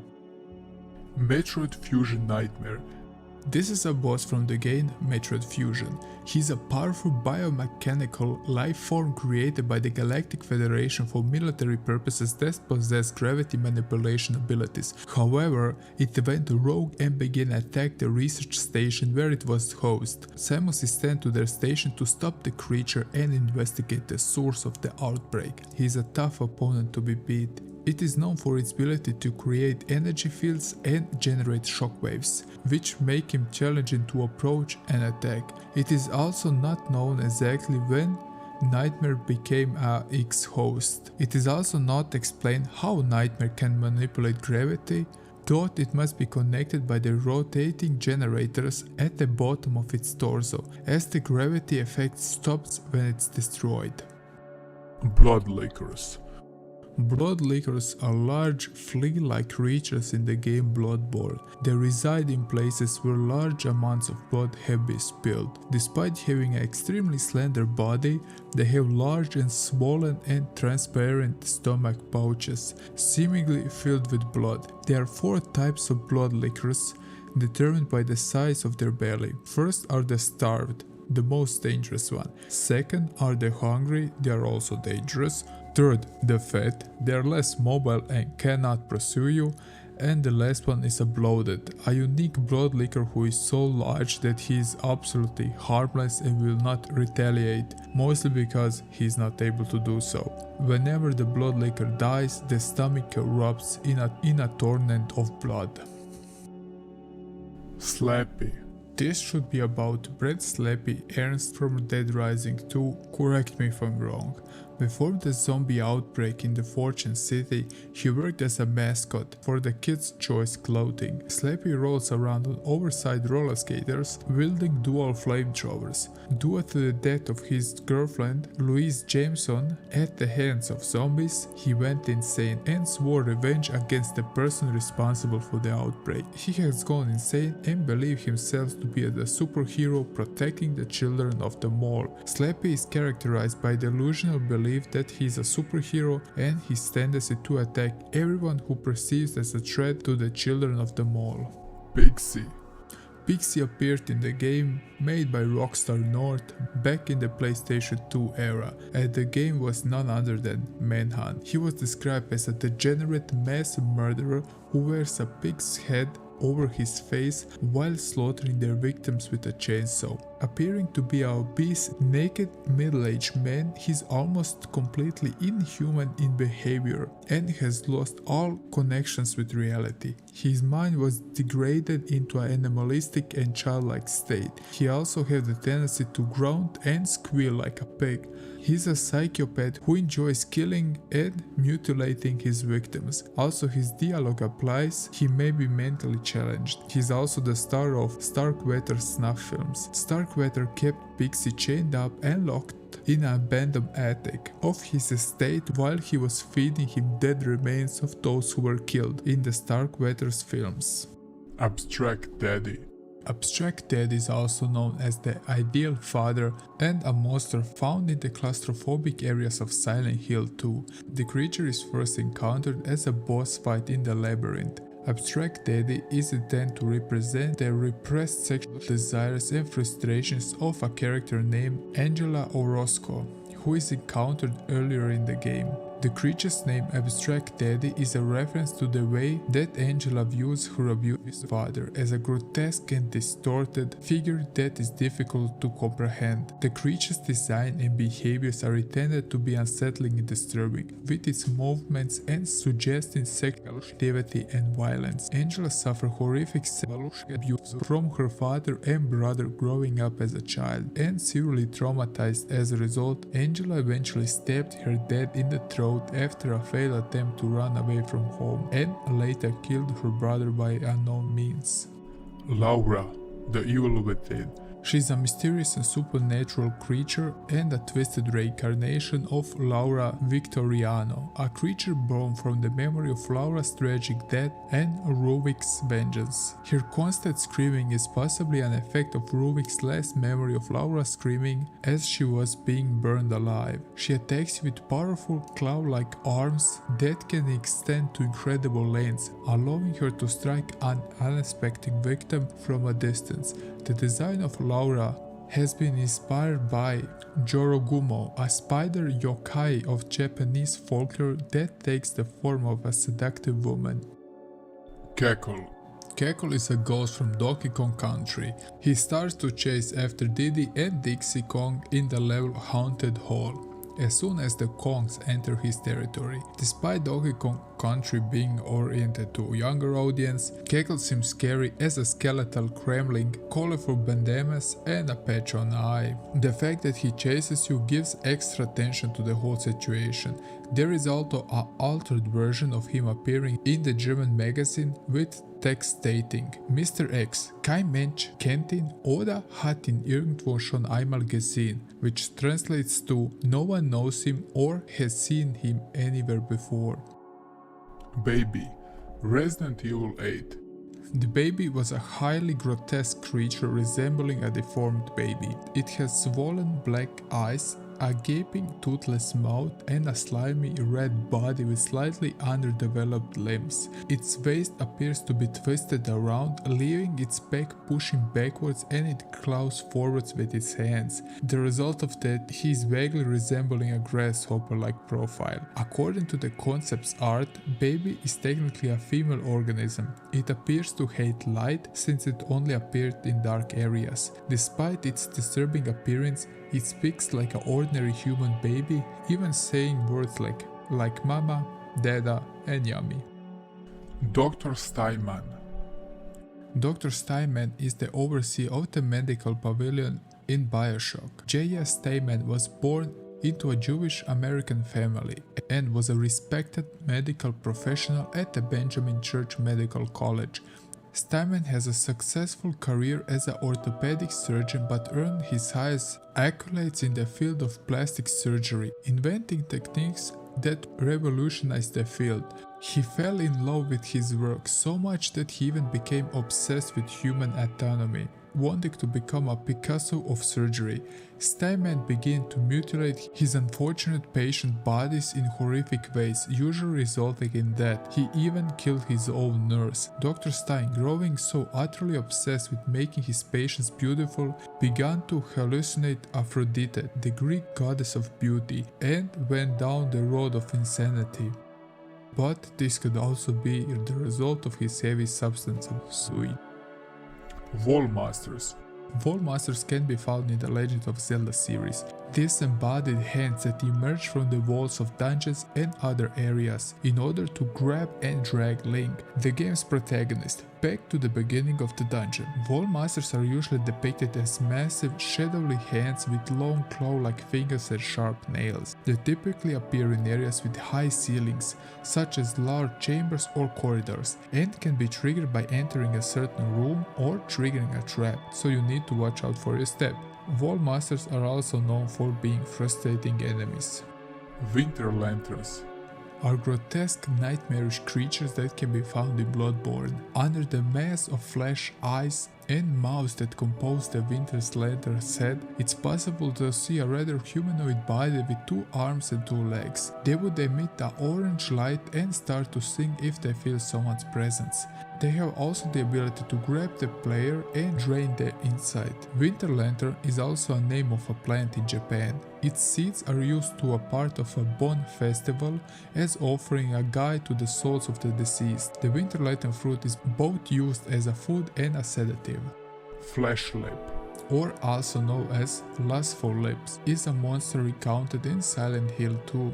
It appears as a bloated, malformed mass of meat and flesh with human-like limbs jutting out from its top and bottom, suspended in a rusty metal frame. A pair of large, smacking lips appears on the bottom of the creature, and it attacks by strangling the opponent with their legs. The monster lips are a reflection of Mary's mouth, which abused James with cruel words during her last days, according to the developer Masahiro Ito. The cage could be a symbolic of how Mary was confined to the bed during her terminal illness, as this greatly limited her freedom. The Ing. It was the end of peace on Aether, for a new race was born that day in the Dark World, one filled with hate and terrible power. They are the Ing. The Ing, referred to as Shadowlings by the Space Pirates, was a vicious and intelligent race of a tribal shapeshifter native to Dark Aether in the Metroid series. In the purest form, Ing was amorphous black-purple creature that came in all shapes and sizes, adopting whichever form best suited their assigned role in the Horde. Each of the Inks had its own strengths and weaknesses, but they shared a common weakness to light and energy of any kind. Those who fall under the possession of the Ink are also known as Darklings. They often develop psychological changes along with augments to their offensive and defensive properties immediately after the host fusion was invaded by the Ink. Obscura. Let's talk about some more about the evil within. Now about Obscura. Obscura was created by Stefano Valentini from the remains of the last two victims, one of them being a young woman living in a union at the time of its breakdown. The main body consists of a female corpse arched backwards on its back, sitting on the top of a stitched together pelvis with 3 legs, while its head is composed of an old, perhaps overlong, large front camera with a weaponized flash bulb that it can wield against its victims. Developing 3 legs for a tripod, Obscura models after it creates due to its ability to stop time and often take pictures of its victim. It is now Stefano's prized pet and ultimate masterpiece. It is worth noting that during the player's battles with Obscura, it makes a disturbing low-pitched moan noises and faster high-pitched sounds while on the run or chasing after the player. These noises could be connected to what Stefano himself hears when he makes his art. Instead of the pain screaming of a woman he's working on, he only hears sounds of pleasure. The God, Silent Hill 3. So in Silent Hill 3 you will need to fight apparently God himself, at least in their version and presentation. God goes under the name Claudia Wolf. She is the main antagonist of the game and the leader of the religious cult known as the Order. God is portrayed as a fanatic and ruthless leader who will stop at nothing to fulfill her mission of giving birth to the new god. She is driven by her faith and belief that her actions are necessary to save the world from destruction. God has also ability to manipulate reality and create monstrous creatures known as Halo of the Sun, which serves as her enforcements. She also possesses psychic powers. Visually, God is depicted as a pale and gaunt woman with long white hair, dressing in a flowing white robe. Her face is obscured by a white veil, giving her an eerie and otherworldly appearance.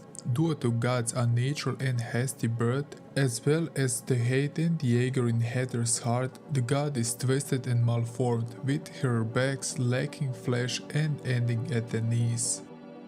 Reaper Leviathan.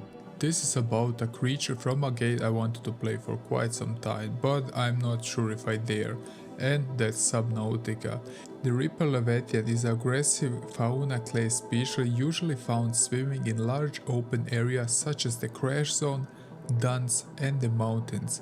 It is the 3rd largest aggressive creature in the game and 5th largest overall. The Reaper Leviathan possesses a long, slim, muscular body. Its head features a horn, mostly used for ramming its prey, a large mouth housing many teeth as well as 2 pairs of eyes. He emits loud sounds, echoing roars which can be heard from distance. According to the databank entry, this roar is a form of echolocation. He also often swims in deeper waters, but not quite deep as the sea floor. He's definitely a frightening sea creature to encounter in the game. Mannequin, Silent Hill 2. The Mannequin is a headless, armless dummy monster that James Sunderland and Maria encounter in Silent Hill 2. They would often just lie around until the player draws them near to them, at which point they will attack. The creature stands completely still in plain sight, like statues, but they react strongly to flashlight, and they will also start moving and attacking even if you came too close. The mannequins are the manifestation of James Sunderland's unconscious mind.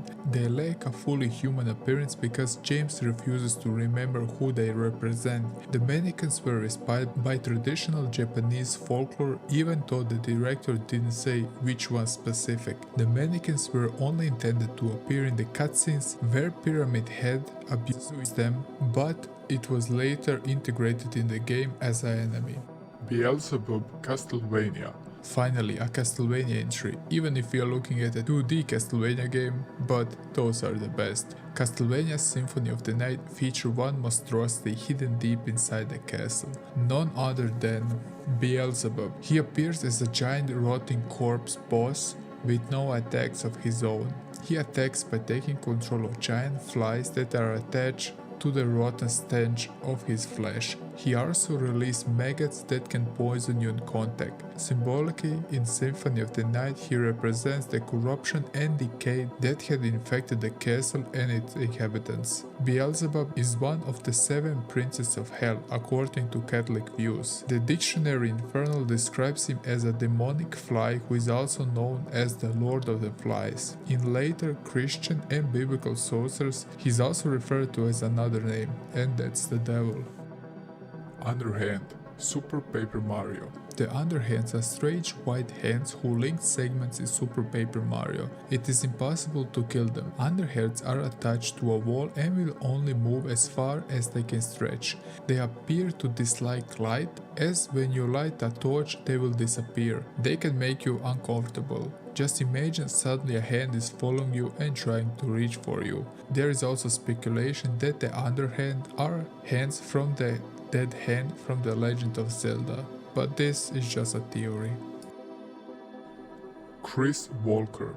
Chris L. Strong Fat Walker is the secondary antagonist in Outlast and a minor antagonist in Outlast Whistleblower. He is a former soldier who has been subject to inhumane experimentation, resulting in severe physical and mental degradation. He ripped up his flesh off his forehead to allow him for a true vision, much like a third eye. The removal of his nose and lips was a result of self-mutilation due to extreme anxiety. Visually, Chris Walker is a large muscular man with a bald head and an intimidating presence. Because you can hear him repeating himself, it is thought he had been brainwashed, and that's the reason why he is after you. Despite being an extremely violent and lumbering brute, Walker's dialogue reveals that he was somewhat calm and truly wants to do good, but his unstable mental state and habit of ripping off and collecting heads prove us otherwise. Armagoma Is the boss of the Temple of Time in Twilight Princess. It is a giant spider-like creature with a body made of metal. It has a large eye in the center of its body that is protected by a metal plate. Aside from spinning around, he can also fire explosive bombs from its body and launch a flurry of laser beams from its eye. It can also lay dozens of eggs which can hatch into baby gomax. Blood-starved Beast. It is a grotesque animalistic creature from the game Bloodborne. It's covered in matted fur and diseased skin, with long claws and a serpentine tail. His skin is peeled off and hanging from his back. Skeletal appearance. Don't let his appearance fool you. He's erratic and moves swiftly, and bleeds poison when struck. The creature's name, Bloodstar Beast, is a reference to this unsustainable hunger for blood. It is believed to have been created by the spread of the bloodborne disease in the game's world, which has mutated and transformed this creature in its current form. Cherubs. We encounter many odd creatures on the list, and this is no exception. And why would it be? You saw the title of the video. So let me describe you who Cherub is. The Cherub is a monster exclusive to Doom 3. It has appearance of a hybrid between a human infant and a fly. It has insect-like wings which produce a characteristic insect buzzing sound when in action. He doesn't have regular arms but instead 2 claws and emits a similar yet distorted baby sound. Cherubs move with a combination of crawling on the ground and using their wings to quickly hover forward several feet. Like other weaker demons, he often attacks in swarms with up to 5-6 at most. A cherub is a biblical angelic figure, often depicted as a winged human child. I'm probably not the only one, but if the creature is totally out of this world, it is less scary than a human with beast-like characteristics. Much like Vivisector made me scared as a kid, this one also gives me the chills. But Cherub's human infant-like characteristics make them notorious by the Doom community for being one of the most unpleasant and emotionally disturbing enemies in the entire franchise. So I'm not the only one, I guess. Lisa Trevor.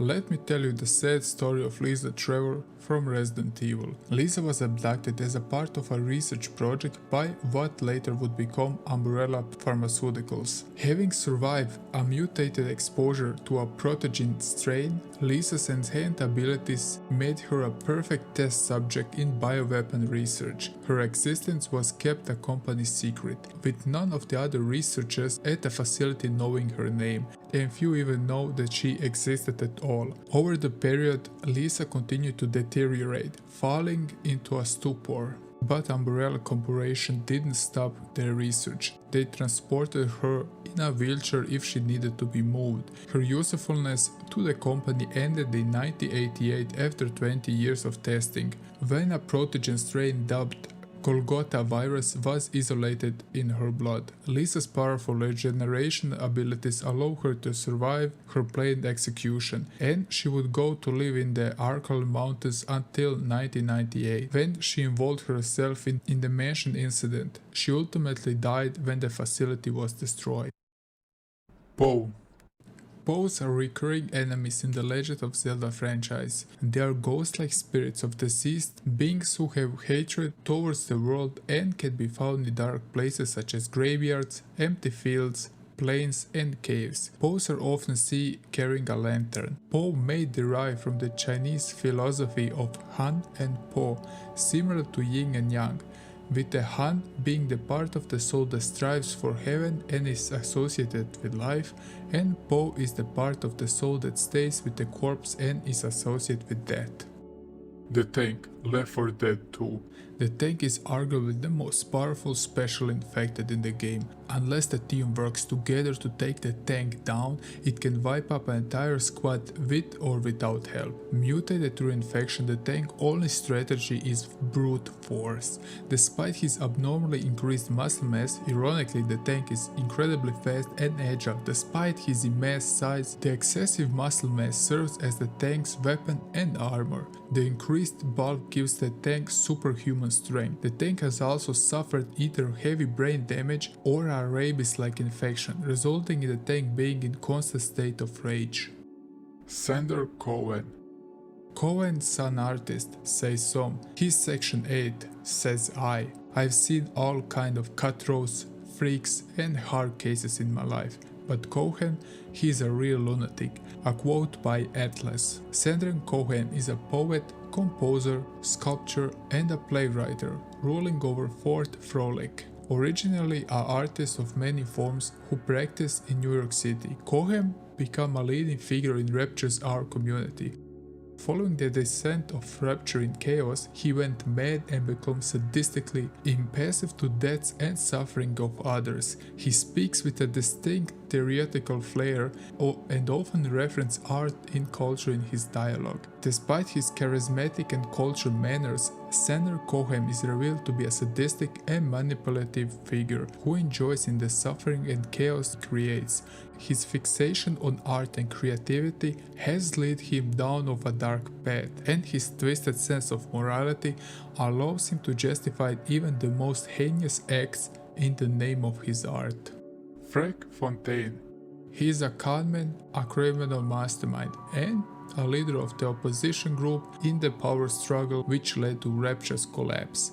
He speaks with a distinct New York accent and often uses slangs and streetwise language in his dialogue. Prior to the events of the game, Fontaine was a small-time criminal in New York City, operating under the name Atlas. He eventually discovered the underwater city of Rapture and its founder, Andrew Rain, and saw the opportunity to take control of the city's lucrative market for Adam, a powerful genetic material that can be used to enhance human abilities. Fontaine established himself as a major player in the Rapture's black market, creating a network of smuggling and trafficking operations that allow him to amass great wealth and power.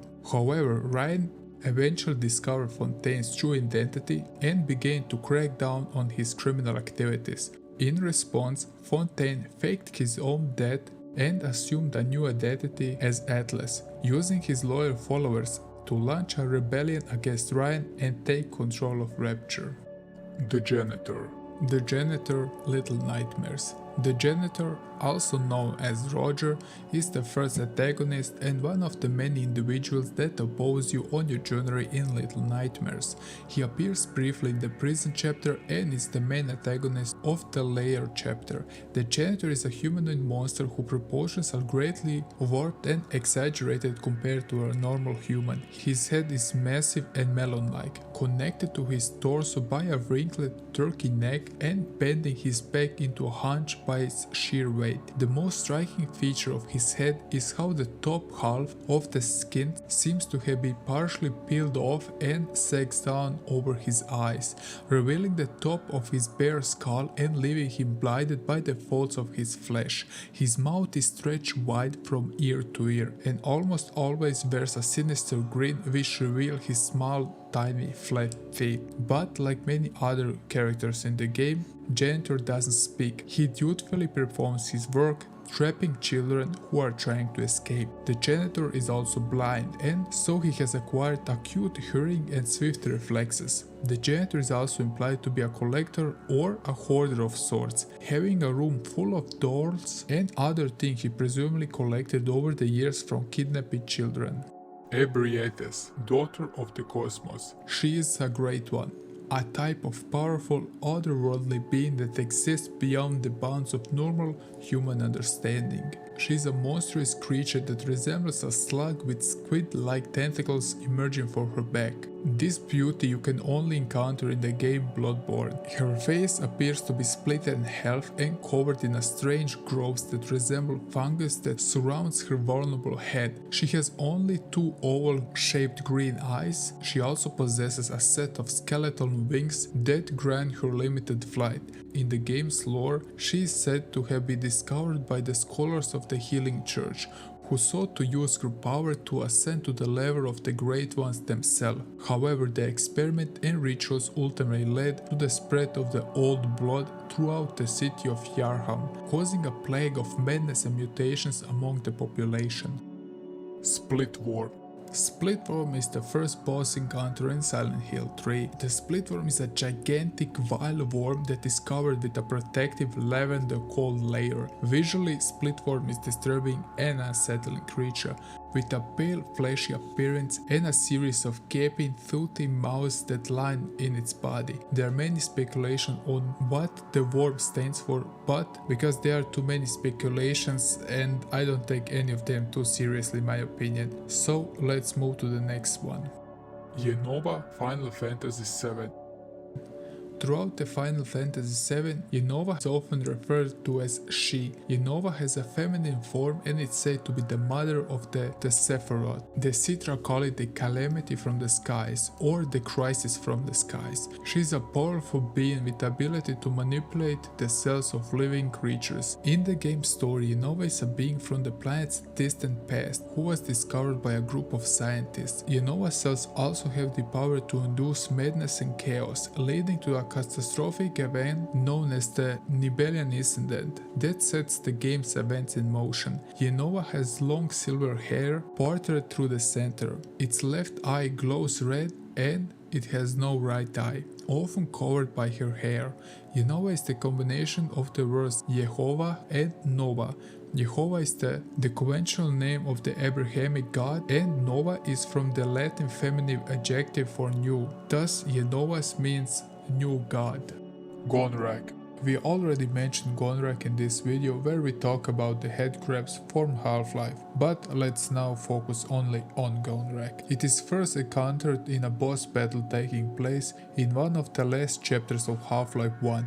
To be precise, the Gonrak Slayer. Only a single Gonrak is encountered by Gordon Freeman. Little is known about how and when the metamorphosis from the headcrab to Gonraks take place, as few headcrabs ever reach this stage. Gonrak boasts a thick exoskeleton, powerful legs and a large sack which dangles from its underbelly. The large ball of flesh which hangs from the creature seems to be a reproductive housing. During the battle with Gordon, it released undeveloped baby headcrabs at a rapid rate with no apparent limit to their quantity. Small and soft looking, these baby headcrabs are not very dangerous, but they can walk a bit faster than full-grown headcrabs, attack rapidly, and are smaller, almost a third size of a full-grown headcrab. The Godrak was apparently born very simple. When someone at Valve asked, according to Gabe Newell, why don't we put a giant sack on a 20-foot tall armored spider?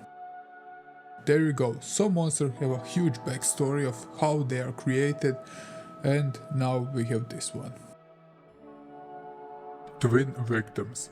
The twin victims, also known as Doublehead, are an enemy from Silent Hill 4, The Room, first encountered in the water prison. The creature appears to be a large set of sleeping, conjoined twin infants wearing a tortured, dirty robe. Along with pale skin, they have enormous adult-like arms on which they stand. Their arms come out from underneath the robe as if they are a pair of legs. They are not very aggressive, as they will not attack unless you wander too close to them or provoke them. The twin victims are manifestation of Walter's 7th and 8th victim, the twins Billy and Miriam Locane, who were first mentioned in Silent Hill 2. They are one of two Walter's victims reincarnated into the form of a monster instead of ghosts. Although this makes sense for the creature's origin, it is unknown why there are so many of them. Shamblers. Shamblers are an alternative fourth stage of the infected that are introduced in The Last of Us Part 2. They are believed to be developed from exposure to high amounts of water. Compared to the typical dry environments, bloaters develop after infecting from the cordyceps brain infection. The existence of the Shamblers was first hinted at a rumor spread among the members of the Washington Liberation Front about a variant of a bloater that had mutated due to the heavy rainfall and humidity in Seattle. Shamblers are horrifying, there is no way other to describe it. They move quite slow, but can sprint if noise alerts them. Shamblers can also burst acid spores from the body, and once killed there is a threat of explosion and emitting a cloud of spores around them.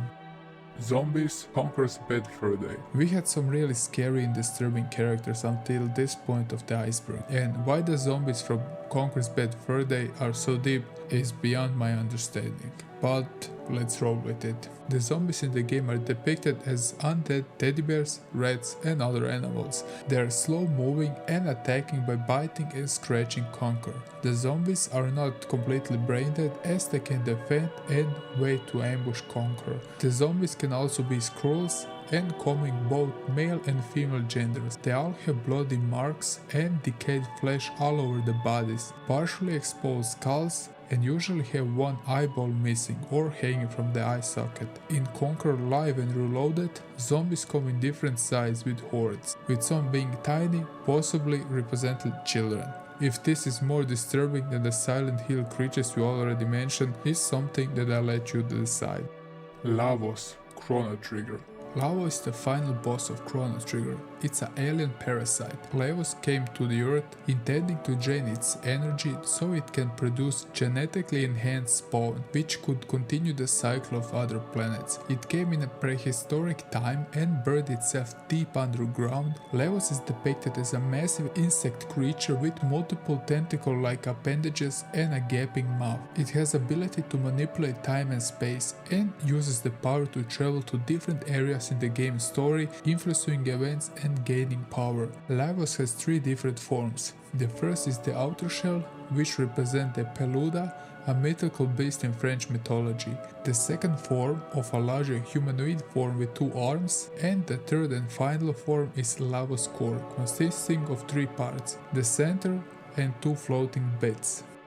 Centaurs are mutated hybrid creatures created from experimentation with the Force evolutionary virus, experiments conducted before the Great War, which caused humans and other creatures to mutate and merge with each other. Super mutants are often accompanied by centaurs, which serves as watchdog and alert their masters to danger. Fallout centaurs are grotesque creatures. Their upper bodies are humanoid and resemble mutated humans, with arms and torso that are often misshapen and twisted. Their faces are typically distorted with multiple eyes, mouths and elongated tongues. Usually in the Greek mythology, centaurs were creatures that were typically half human, half horse. The human part would be end at the waist and the lower part would be the horse part. Centaurs in the Fallout are often found in areas with high radiation levels, such as abandoned buildings and underground vaults. In combat they are relatively weak compared to other enemies, but they can be dangerous in group or when backed up with stronger enemies. They can also spit a corrosive acid that damages your equipment and can poison you. Crawlers. I feel like every horror game needs also to have some mutant infant creature, and crawlers are just that. They are necromorphs formed from a human and alien infants. They are first introduced in Dead Space 2. Crawlers are a variation of necromorphs that are created from reanimated infants. The body and head are twisted backwards so the crawler can move with the sack pointing upwards. The arms and the shoulders are twisted backwards with fingers mostly fused together on both hands. They have visible teeth and they look like regular baby teeth on the bottom, but the top of the jaw has pointed teeth. Chimera. Chimera was a bioweapon product developed by Umbrella Corporation, manufactured in Archive Laboratories sometime before May 1998. It was a human-fly hybrid named after a monster of a Greek mythology. And let me tell you the disturbing story behind him. Umbrella began using the newly developed T-virus strain on animals soon after their founding. However, they were met with some problems with their practicality, such as lack of intelligence or insufficient strength. In its place, the Chimera project was started, which intended to graft insect DNA into human embryos. Homeless women were abducted by Umbrella agents and forcibly impregnated with modified embryos out of various insect-human hybrids that were envisioned as bioweapons. It was a fly-human hybrid that was chosen for continued study, subsequently cloned to produce identical bioweapons. Chimeras are also fast, agile and difficult to kill, making them a formidable enemy to the player. They attack by swooping down and slashing with their sharp claws and biting like an insect. They can also climb walls and ceilings, making it difficult to avoid. Asphyxia is a condition when the body is deprived of oxygen, causing unconscious or death. But as we're talking about bosses, this is about the boss of Silent Hill Homecoming. And the first thing I thought when I saw this thing was the Human Centipede movie. And please don't Google the movie or watch it. Even the first one sucked. The second one was utterly twice disturbing as the first. But back to Silent Hill. Asphyxia resembles a mass of female bodies gruesomely fused in a chain. She has a single pair of legs, no feet but only hands, and uses the dozen of arms and heads to walk with, which resembles a centipede that snakes across the ground, which she uses to attack also. She lacks eyes and her mouth is covered by her upper head growing out of her shoulders. Asphyxia is deeply tied to the themes of fear and suffocation, representing the fear of drowning and the feeling of being trapped or unable to breathe. Its appearance and behavior is designed to evoke a sense of unease and discomfort in players. The Vortex Queen. This is a great one. Some of you remember the Sega game Echo the Dolphin, which is kinda cute game at first look, but it hides some sinister things when looking deeper into it. This is the creature you find at the end of the game called the Vortex Queen. She's also considered as the leader of their civilization. No history before Echo's encounter with the Queen in Echo Dolphin is known. It is clear from the final level in the game that the Queen personally consumed Echo's pod, as at her defeat they were all released from her body. The Vortex Queen is a powerful and mysterious entity that speaks to control the sea and all inhabitants. She possesses also telepathic abilities. The Vortex Queen shares a role and position similar to the Xenomorph Queen in the movie Aliens. Like the Queen from Alien, she is the sole member of their species and therefore is almost irreplaceable. The hive is literally built and structured around her. As I mentioned, her appearance is also similar to a Xenomorph alien. Notice the elongated shape of her head and the very similar jaws. In the prototype version of Echo the Tides of Time, the Queen was named Sarlacc, which could also be a reference to Sarlacc creature from Star Wars. Plague babies. Plague babies. Here we go again. Plague babies, also known as guilty ones, are enemies in Demon Souls. Infant-like beings infest the plagued swamp where Maiden Astrea resides. They can infect the enemy with the plague and are hostile to depraved ones in the area. They can also dive beneath the swamp surface and they can easily surround their prey. Dopkeratops is a massive creature and one of the most iconic foes of the R-Type series. Once again, the creator takes inspiration from the movie Alien. It has a distinctive style with a long serpentine body covered in a metal plating, and a large mechanical head with glowing red eyes, and a variety of deadly weapons mounted on its body, including a laser cannon and missile launchers. It also has a powerful flamethrower attack that can be difficult to avoid. It is the creature you will often see in R-Type games, and their looks change through the years. Cerberus. Dante's Inferno. In Dante's Inferno, Cerberus is an enemy boss encountered by the player in the third circle of hell, Gluttony. Cerberus is a three-headed dog-like creature with massive muscular body and ferocious teeth. Cerberus has a body resembling a pale human head with human arms, human hands, and three blood-red worm-like heads with decayed teeth, and instead of eyes, three pairs of mini mouths. In Greek mythology, Cerberus was actually a three-headed dog and the guardian of the underworld, the domain of the Greek god Hades. Scissorman. He is one of many antagonists of the classic gaming series called Clock Tower. According to Japanese novelization of Clock Tower, the Scissorman was regarded as the son of the Great Father in the demonic cult followed by Theodore Barus, an ancestor of the Barus family. They would be born into the family every few generations for the sole purpose of sacrificing children to the Great Father. He seems to take some childish delight in playing with their victims before he kills them, as he can be seen dancing for a short while if he knocks Jennifer to the floor. It is heavily implied that he is a demon, as it is discovered that his mother Mary was a cultist, and it was a opening cutscene of the second game. Baby Bobby's eyes are completely white. Scissorman is often depicted as a short, hunchbacked figure with a distorted face, wild hair, and ragged clothing. He is known for his high-pitched laughter and unwavering presence, as well as his sudden appearance and attacks. Scissorman is a relentless pursuer and can appear unexpectedly at any time.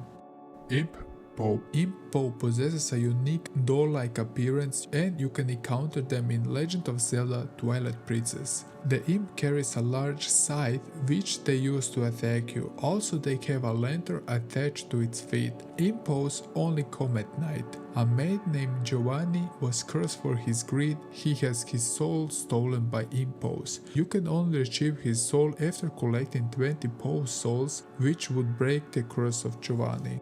Mr. Maw is an enemy you will encounter in Binding of Isaac Rebirth. It is known to latch its head to attack you. Mr. Maw has a large mouth with sharp teeth and long fleshy tongue that he uses to attack the player.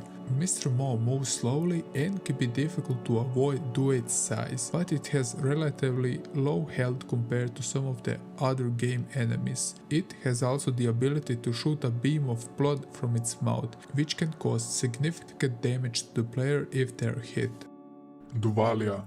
Duvalia is a stage in the life of a Type 3 Plaga, a genetically modified species of Plaga engineered by Trisel. Its name is derived from a Duvalia, a species of flower found in tropical Africa. Its most recognizable feature is a large bulb found inside 5 short appendages, which the Plaga mimics with its armor shell and vulnerable core. When it emerges, it rips open the host's entire upper body, dragging the torso and ribcage of the host along like an obscene tail. The Type 3 Plagas were being experimented Like-likes are referred to as pancakes because their likeness to a stack of pancakes in the original Legend of Zelda, and they are a recurring enemy in the Legend of Zelda franchise. Like-likes are ferocious tube-like creatures notorious for sucking up their prey into the wide mouths and robbing them of their shields before spitting them out. Sometimes they eat up other equipment also and spit you out. Like-likes are often harmless and will not hurt Link, while in other games they can inflict minimal damage as they spit you out. They often reside in wet and dark places, but can also occasionally be found in dry areas. Imagine just you being sucked up in this thing and then throw up. It resembles a more friendly version of the barnacle creature from Half-Life. Adam McIntyre. Hope you're not scared of clowns. Adam, or simply known Adam as the Clown, is a psychopath appearing in Dead Rising and Dead Rising Chop Till You Drop. And the name of the game is hilarious. He was also a clown performer found at Space Rider roller coaster in Wonderland Plaza. Adam went insane after watching zombies devour his audience. When Frank arrived to investigate the malfunction of the Space Ride roller coaster, Adam confronted him with 2 chainsaws and prevented him to shutting down the ride, as the noise kept the zombies at bay. Definitely not a guy you want to have at your children's party. He also slightly resembles Tim Curry's portrayal of Pennywise from the 1990s adaptation of Stephen King's It. Wizrobe are enemies you will see in Legend of Zelda series. Wizrobe are undead wizards that cast beams of magical energy, and are also named because of the clothes they often wear. While the appearance of Wizrobe is different in some games, in all their appearances they possess the ability to vanquish and teleport somewhere else. Wizrobes have also appeared as a boss or sub-boss in certain games. Once again, there are some great characters on this Iceberg to talk about, but I definitely would put some entries lower and some higher. Even if they are undead wizards, they definitely don't deserve to be at this layer, especially if we take a look at the first layer. But maybe I missed something about them, which would give it a right to be this deep on the list. Magicians. House of the Dead. Sadly, I missed this series entirely. House of the Dead is a game where you play with a special control designed to aim and shoot at your screen. But let's talk about Type O, codenamed Magician, which was a sentient humanoid creature with pyrokinetic powers. He's a recurring boss in the main House of the Dead video game series.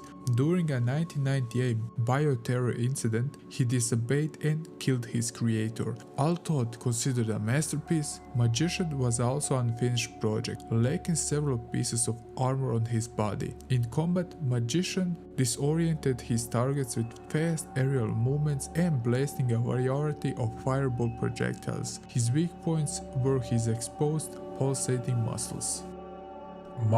Mother was an extremely large infected form, presented once in the game during a boss fight as the result of Blackwatch pumping blood tox into the subway system beneath Times Square. The mother entity consists of one large bulbous growth reaching nearly 2 stories high. This creature apparently holds 14 strains of the virus. In the game, it's revealed that the mother is the codename for Elizabeth Greene, and that the mother entity is what she later transformed into. Appearance-wise, a tall and imposing figure with pale skin, long black hair, and a cold and calculating demeanor. Her exact age and origins are unknown, but it's hinted that she had been involved into a secret government program that experimented on children with viral strains. Throughout the game, Mother is portrayed as a formidable foe, using her intelligence, resources, and advanced technology to track and capture you.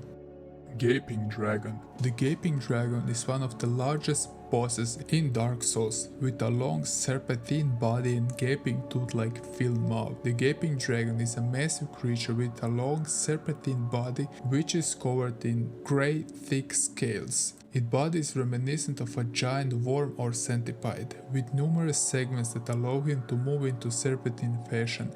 Its legs are muscular and end up in a clawed feet that he uses to move around and attack enemies. The most distinctive feature of the Gaping Dragon is its enormous gaping mouth.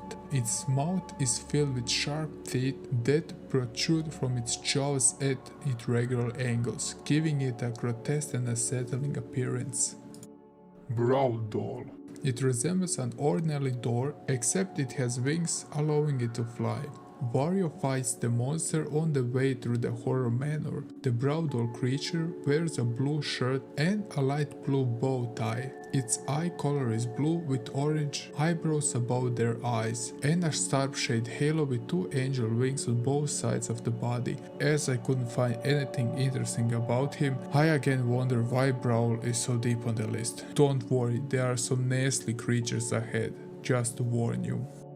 Bull squid are species of highly aggressive creatures that appear throughout the Black Mesa Research Facility during the resonance cascade. Bull squids are able to survive, if not thrive, in environments that are unfriendly or even toxic to humans, including sewers and pools of radioactive chemicals or biological waste. The body of a bull squid is vaguely similar in appearance to that of a small theropod, with two short muscular legs and a thick tail. The bull squid's most striking feature, however, is the collection of bright red, Cthulhu-like tentacles surrounding their mouth and allowing them to grasp their prey. The bull squid can also charge at the opponent with surprisingly speed and force. They can also spit acid on you, so watch out. Grampholoon. This one frightened me as a child when I first played Symphony of the Night, so I will focus specifically on this one as there are many variations of him throughout the series. A legion is depicted as a floating sphere that is projected by an outer shell composed of massive gathering of human bodies. This enormous lump of flesh conceals an inner core whose density can vary depending on the game it is encountered. The shell attacks by dropping bodies that fell on the ground and will walk aimlessly like zombies. If Alucard destroyed the one portion of the shell, Legion will occasionally let out a growl and then a scream, followed by a shower of bodies raining upon him. When Alucard destroys a portion of the shell, the newly exposed core will let out tentacles, which can fire off powerful laser beam attacks. There are also two origins from which the whole idea came from. First was a biblical, and the second one is also described as the English localization name for the boss enemy in Castlevania Symphony of the Night. It has its origin in a concept found in Kurt Vonnegut's 1963 science fiction novel Cat's Cradle. It is a satirical reference to a group of high-minded people who share a similar belief. The group is described by the writer as a proud and meaningless association of human beings. The gramophone in the Castlevania Symphony of the Night would be a literal representation of this idea. Eddie Glaskin. He serves as the secondary antagonist of Outlast Whistleblower. His background is pretty sad and disturbing. In his early years, he was sexually abused by his father and uncle, who took photos of the incident. The event was publicly and medically recorded, and Glaskin wasn't even old enough to know what was wrong with it, just that it hurt. His father and uncle eventually were incarcerated.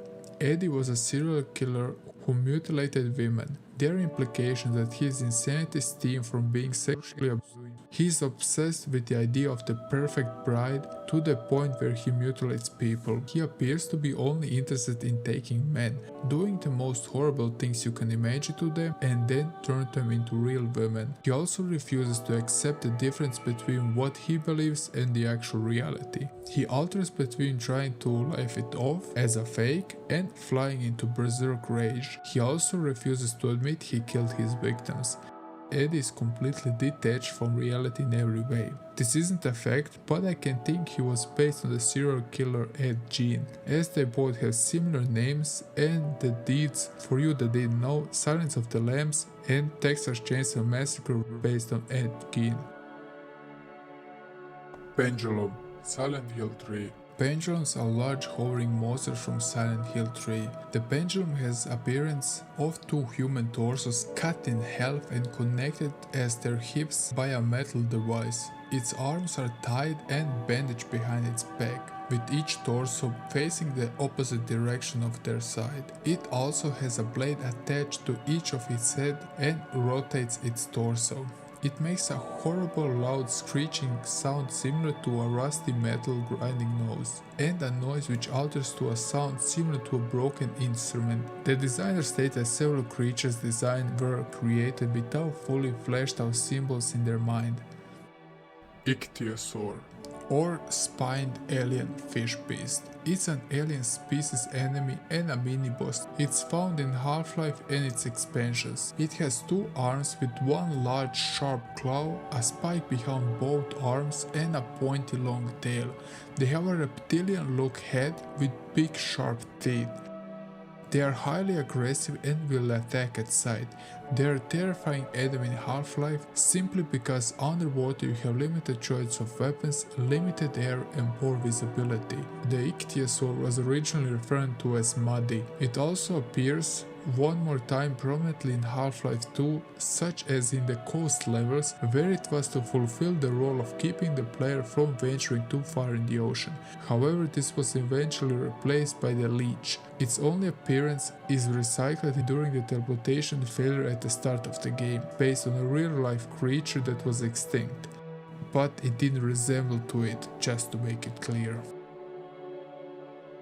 The Phantom, Kingdom Hearts. The Phantom is an Emerald Heartless that can be found exclusively as a boss in Kingdom Hearts. The Phantom wears a long tattered black cloak with long sleeves that grades into a light aqua color from its waist down. The apparent source of his power is an orb that contains his heart in the lower section of the cloak. The orb is glowing different colors: red, blue, yellow and white. Depending on the type of attack, it's currently vulnerable to. He definitely resembles the Reaper, but sadly there isn't any deep story behind him. Matt Helms. Matt Helms is the 24th assassin in No More Heroes 2 Desperate Struggle. He is an undead pyromaniac with a crazy laugh and smiling mask. 30 years ago, Matt was abandoned as a young child, and when he was about to die in a house fire, he made a pact with the devil to come back to life and kill his parents. After doing so, he proceeds to hunt our old building, possibly his old home, waiting for more people to kill. He wields a massive flamethrower with a huge like axe attached to the barrel. His swings are slow, but the flame and the firebombs make him dangerous. Travis' touchdown stabbed Matt Helms' head and it made it explode. Matt still lived as a blood-soaked naked child. He whispers, "I'm gonna kill you," to our off-guard Travis. Joy Mutants. Lisa the Painful RPG. Joy mutants are strange, deranged beings who were once small humans, but mutated into a body horror abominations due to the openness of the dragon known as Joy. Mutant transformations happen quickly enough that they have been known to surprise a group of people and massacre the rest. The mutation seems to vary from person to person. However, there are some common traits among the mutants, such as a longing of the neck, arms, incredibly swelling, and fusion of the heads directly to the body.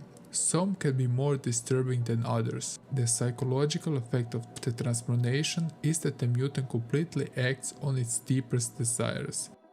Oftentimes is the manifestation as violence. Not all mutants are violent. However, some mutants will only be violent for a short period of time or towards to only a specific group of people. Junior, Carn Evil. So Junior is a 50-foot monstrous baby and a boss in the arcade game Carn Evil. This abomination has been sewed together from unknown parts and brought to life by electricity from his crib. He chases the player character relentlessly around the playpen, so do you need more explanation why this is just wrong on so many levels?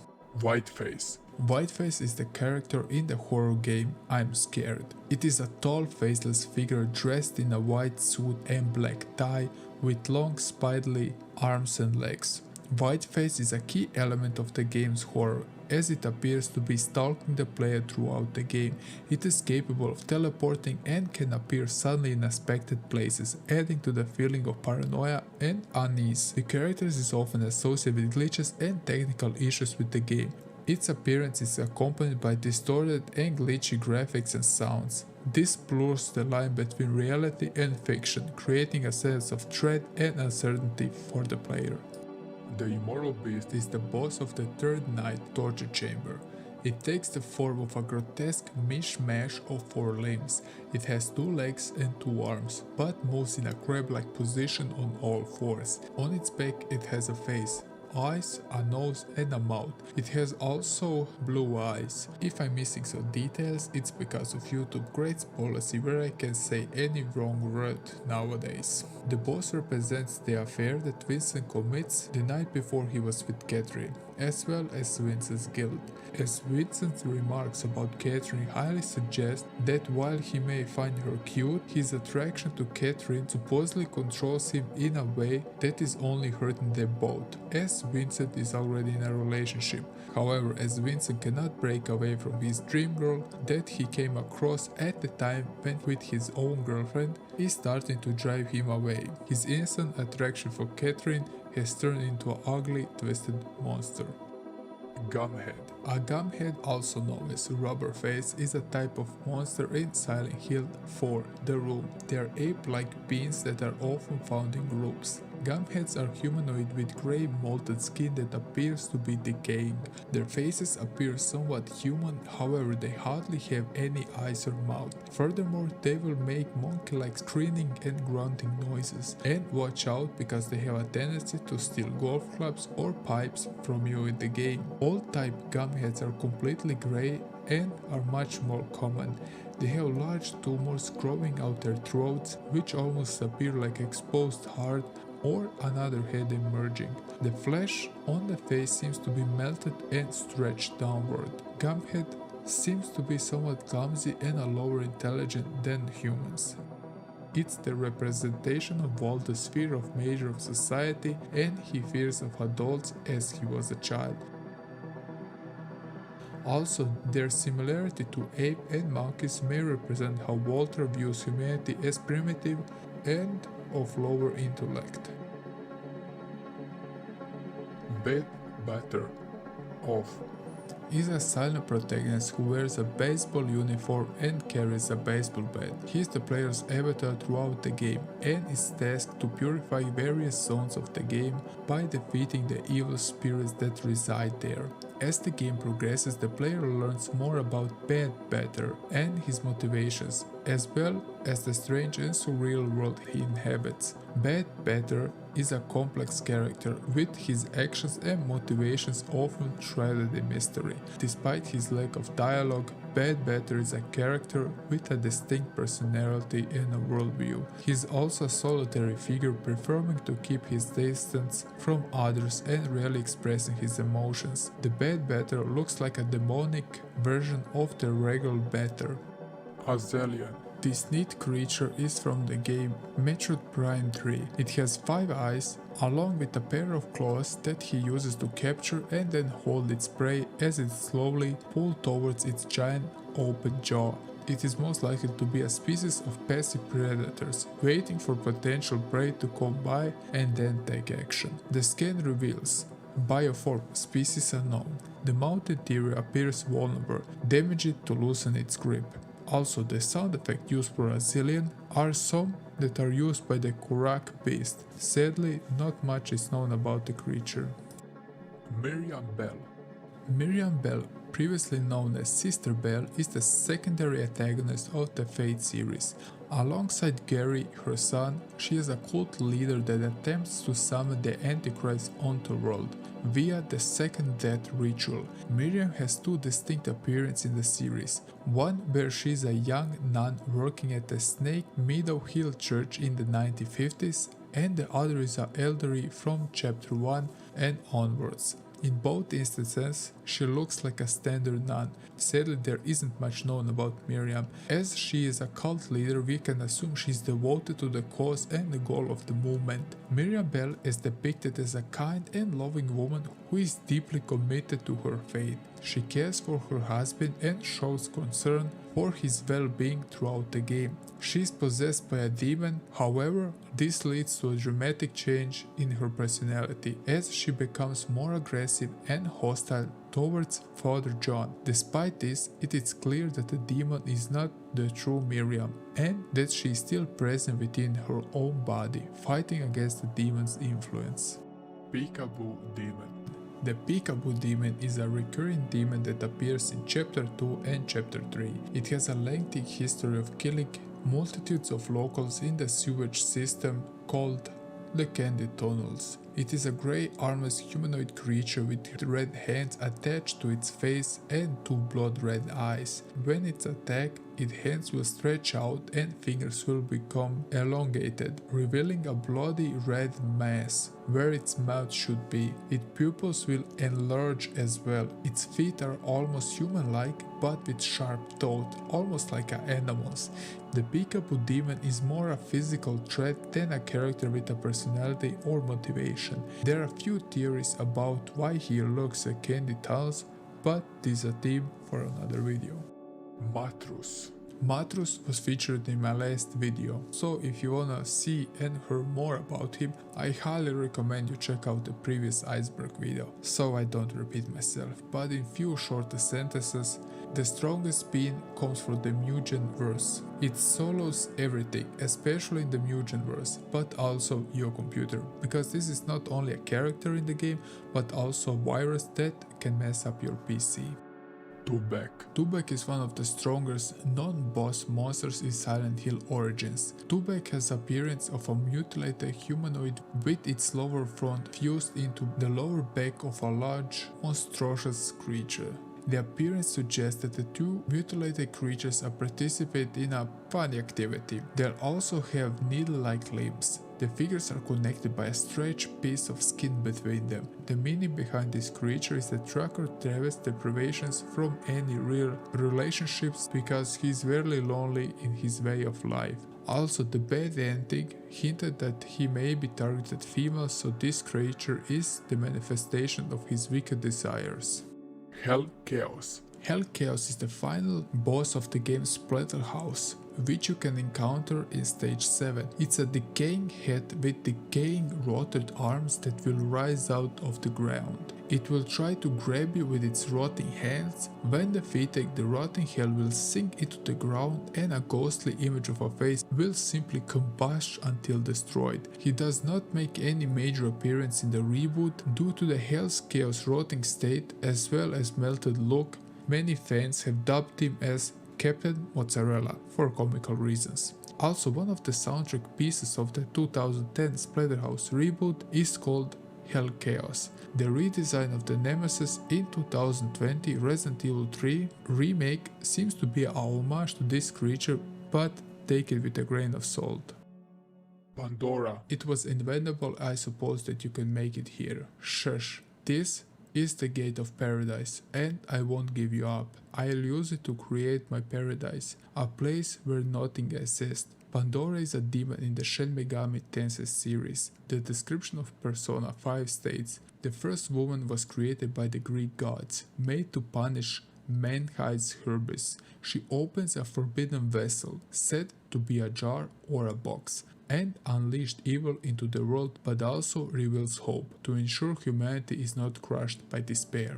And Persona 5 is very different from the original design. Pandora is a Maki Sonomura's ultimate expression of nihilism. After the death of Takashi Kandori, Aki awakened Pandora only to have Pandora devour her. She manifests as a monstrous multi-limbed lump of flesh with Maki's head poking out of her main body. It is revealed to be a cocoon from her true form, which appears to be a giant version of Maki with butterfly wings. Taka contra Shattered Soldier.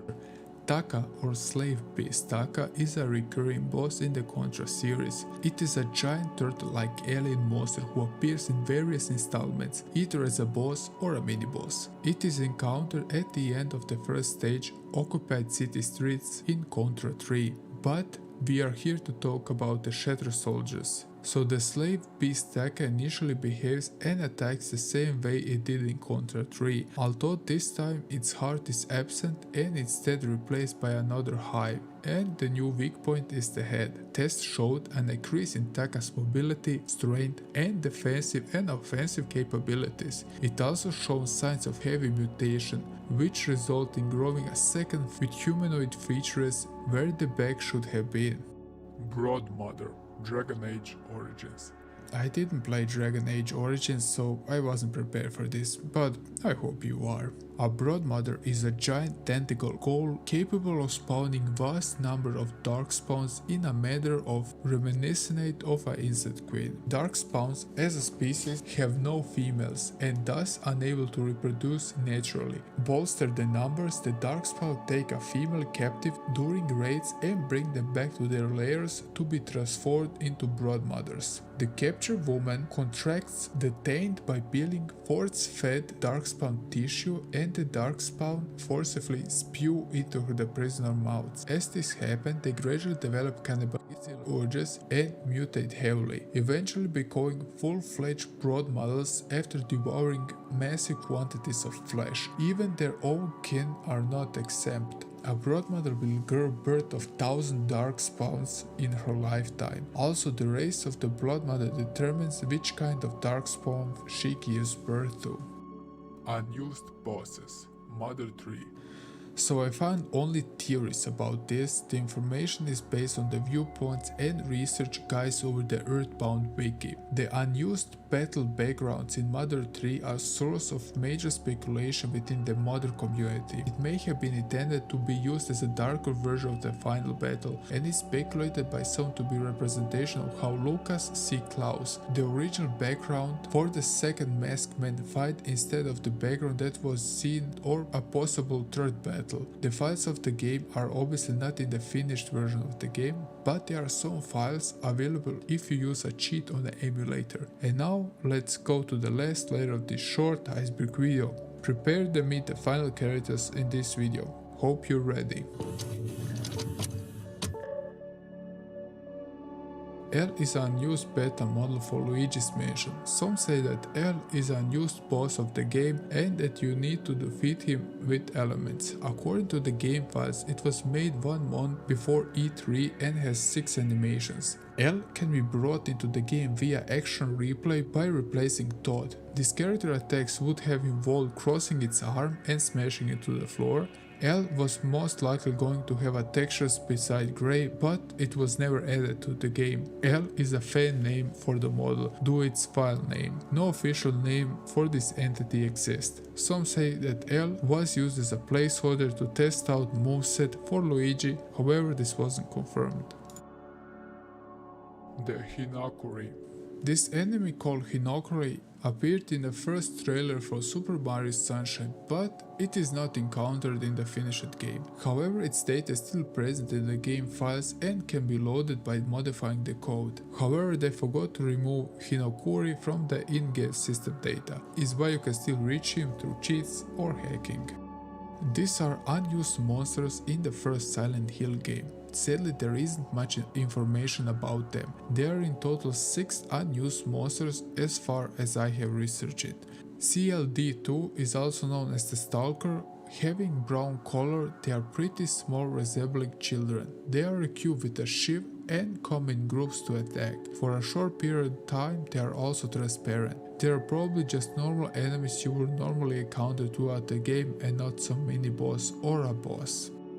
Mizo. Mizo appears as a cat enemy in Adventure mode, the subspace emissary in Super Smash Bros. Brawl. It can only be found in a display room in the battleship Halberd exterior, along with other subspecies enemies, and can be seen attached to blue tentacles and attempts to swim around. A really bizarre and odd-looking creature. The trophy description goes like this. Within the battleship Halberd, there is a display room with a number of enemies are on display. On the way there, a number of different enemies obstruct your path, but one of them appears only in the display room. The enemy is Mizo, with a round body sprouting arms and legs. Its appearance and swimming motions make it for an extreme bizarre being.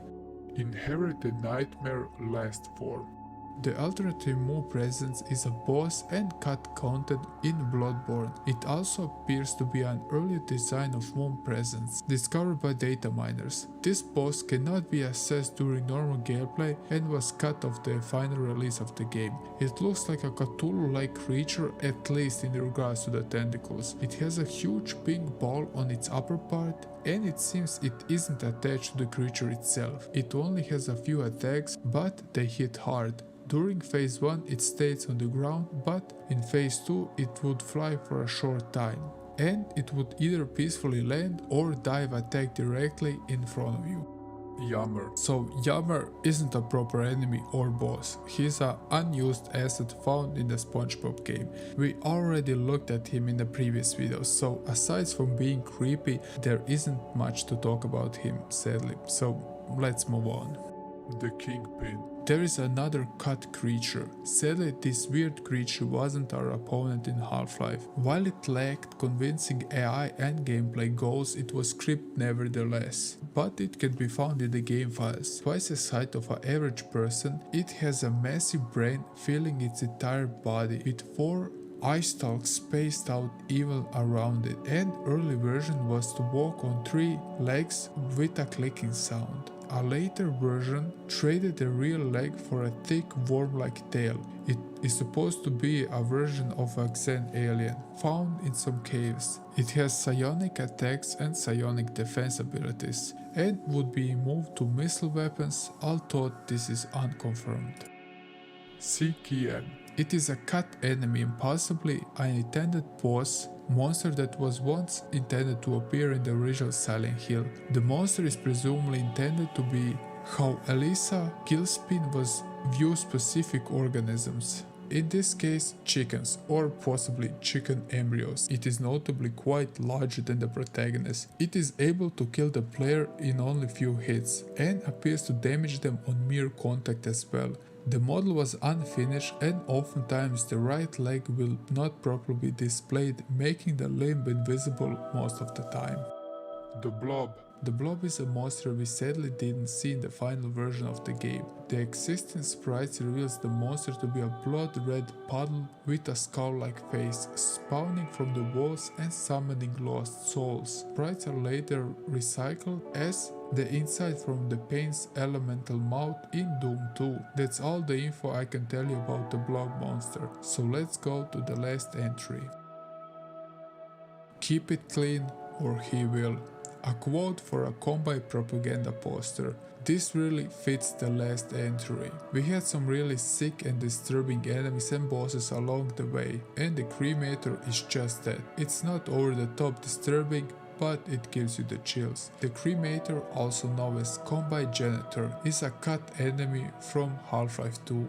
The cremator is mainly known as a Combine Janitor of sorts, and was originally intended to remove corpses from the city streets by burning them. It was also apparently supposed to occasionally fight the player. The developers were very attached to it, to the point that he was referenced in the final game, and they wanted to introduce him in the Half-Life universe.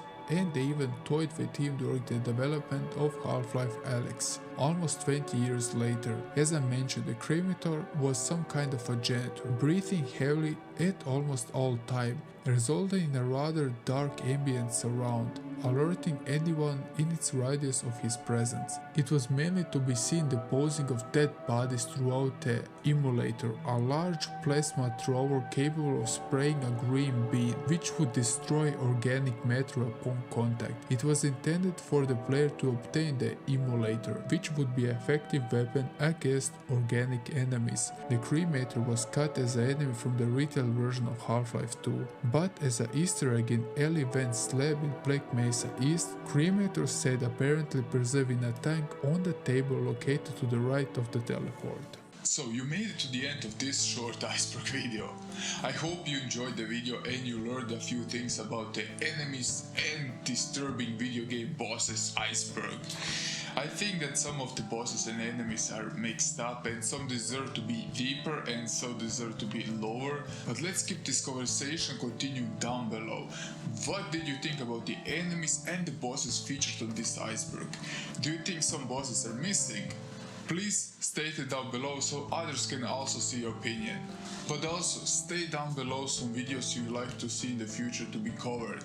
And if you thought this video was interesting, please hit that like and subscribe, also the notification bell so you get notified when I made a new video like this. That's all from me now, and I hope I see you in the next one. Bye!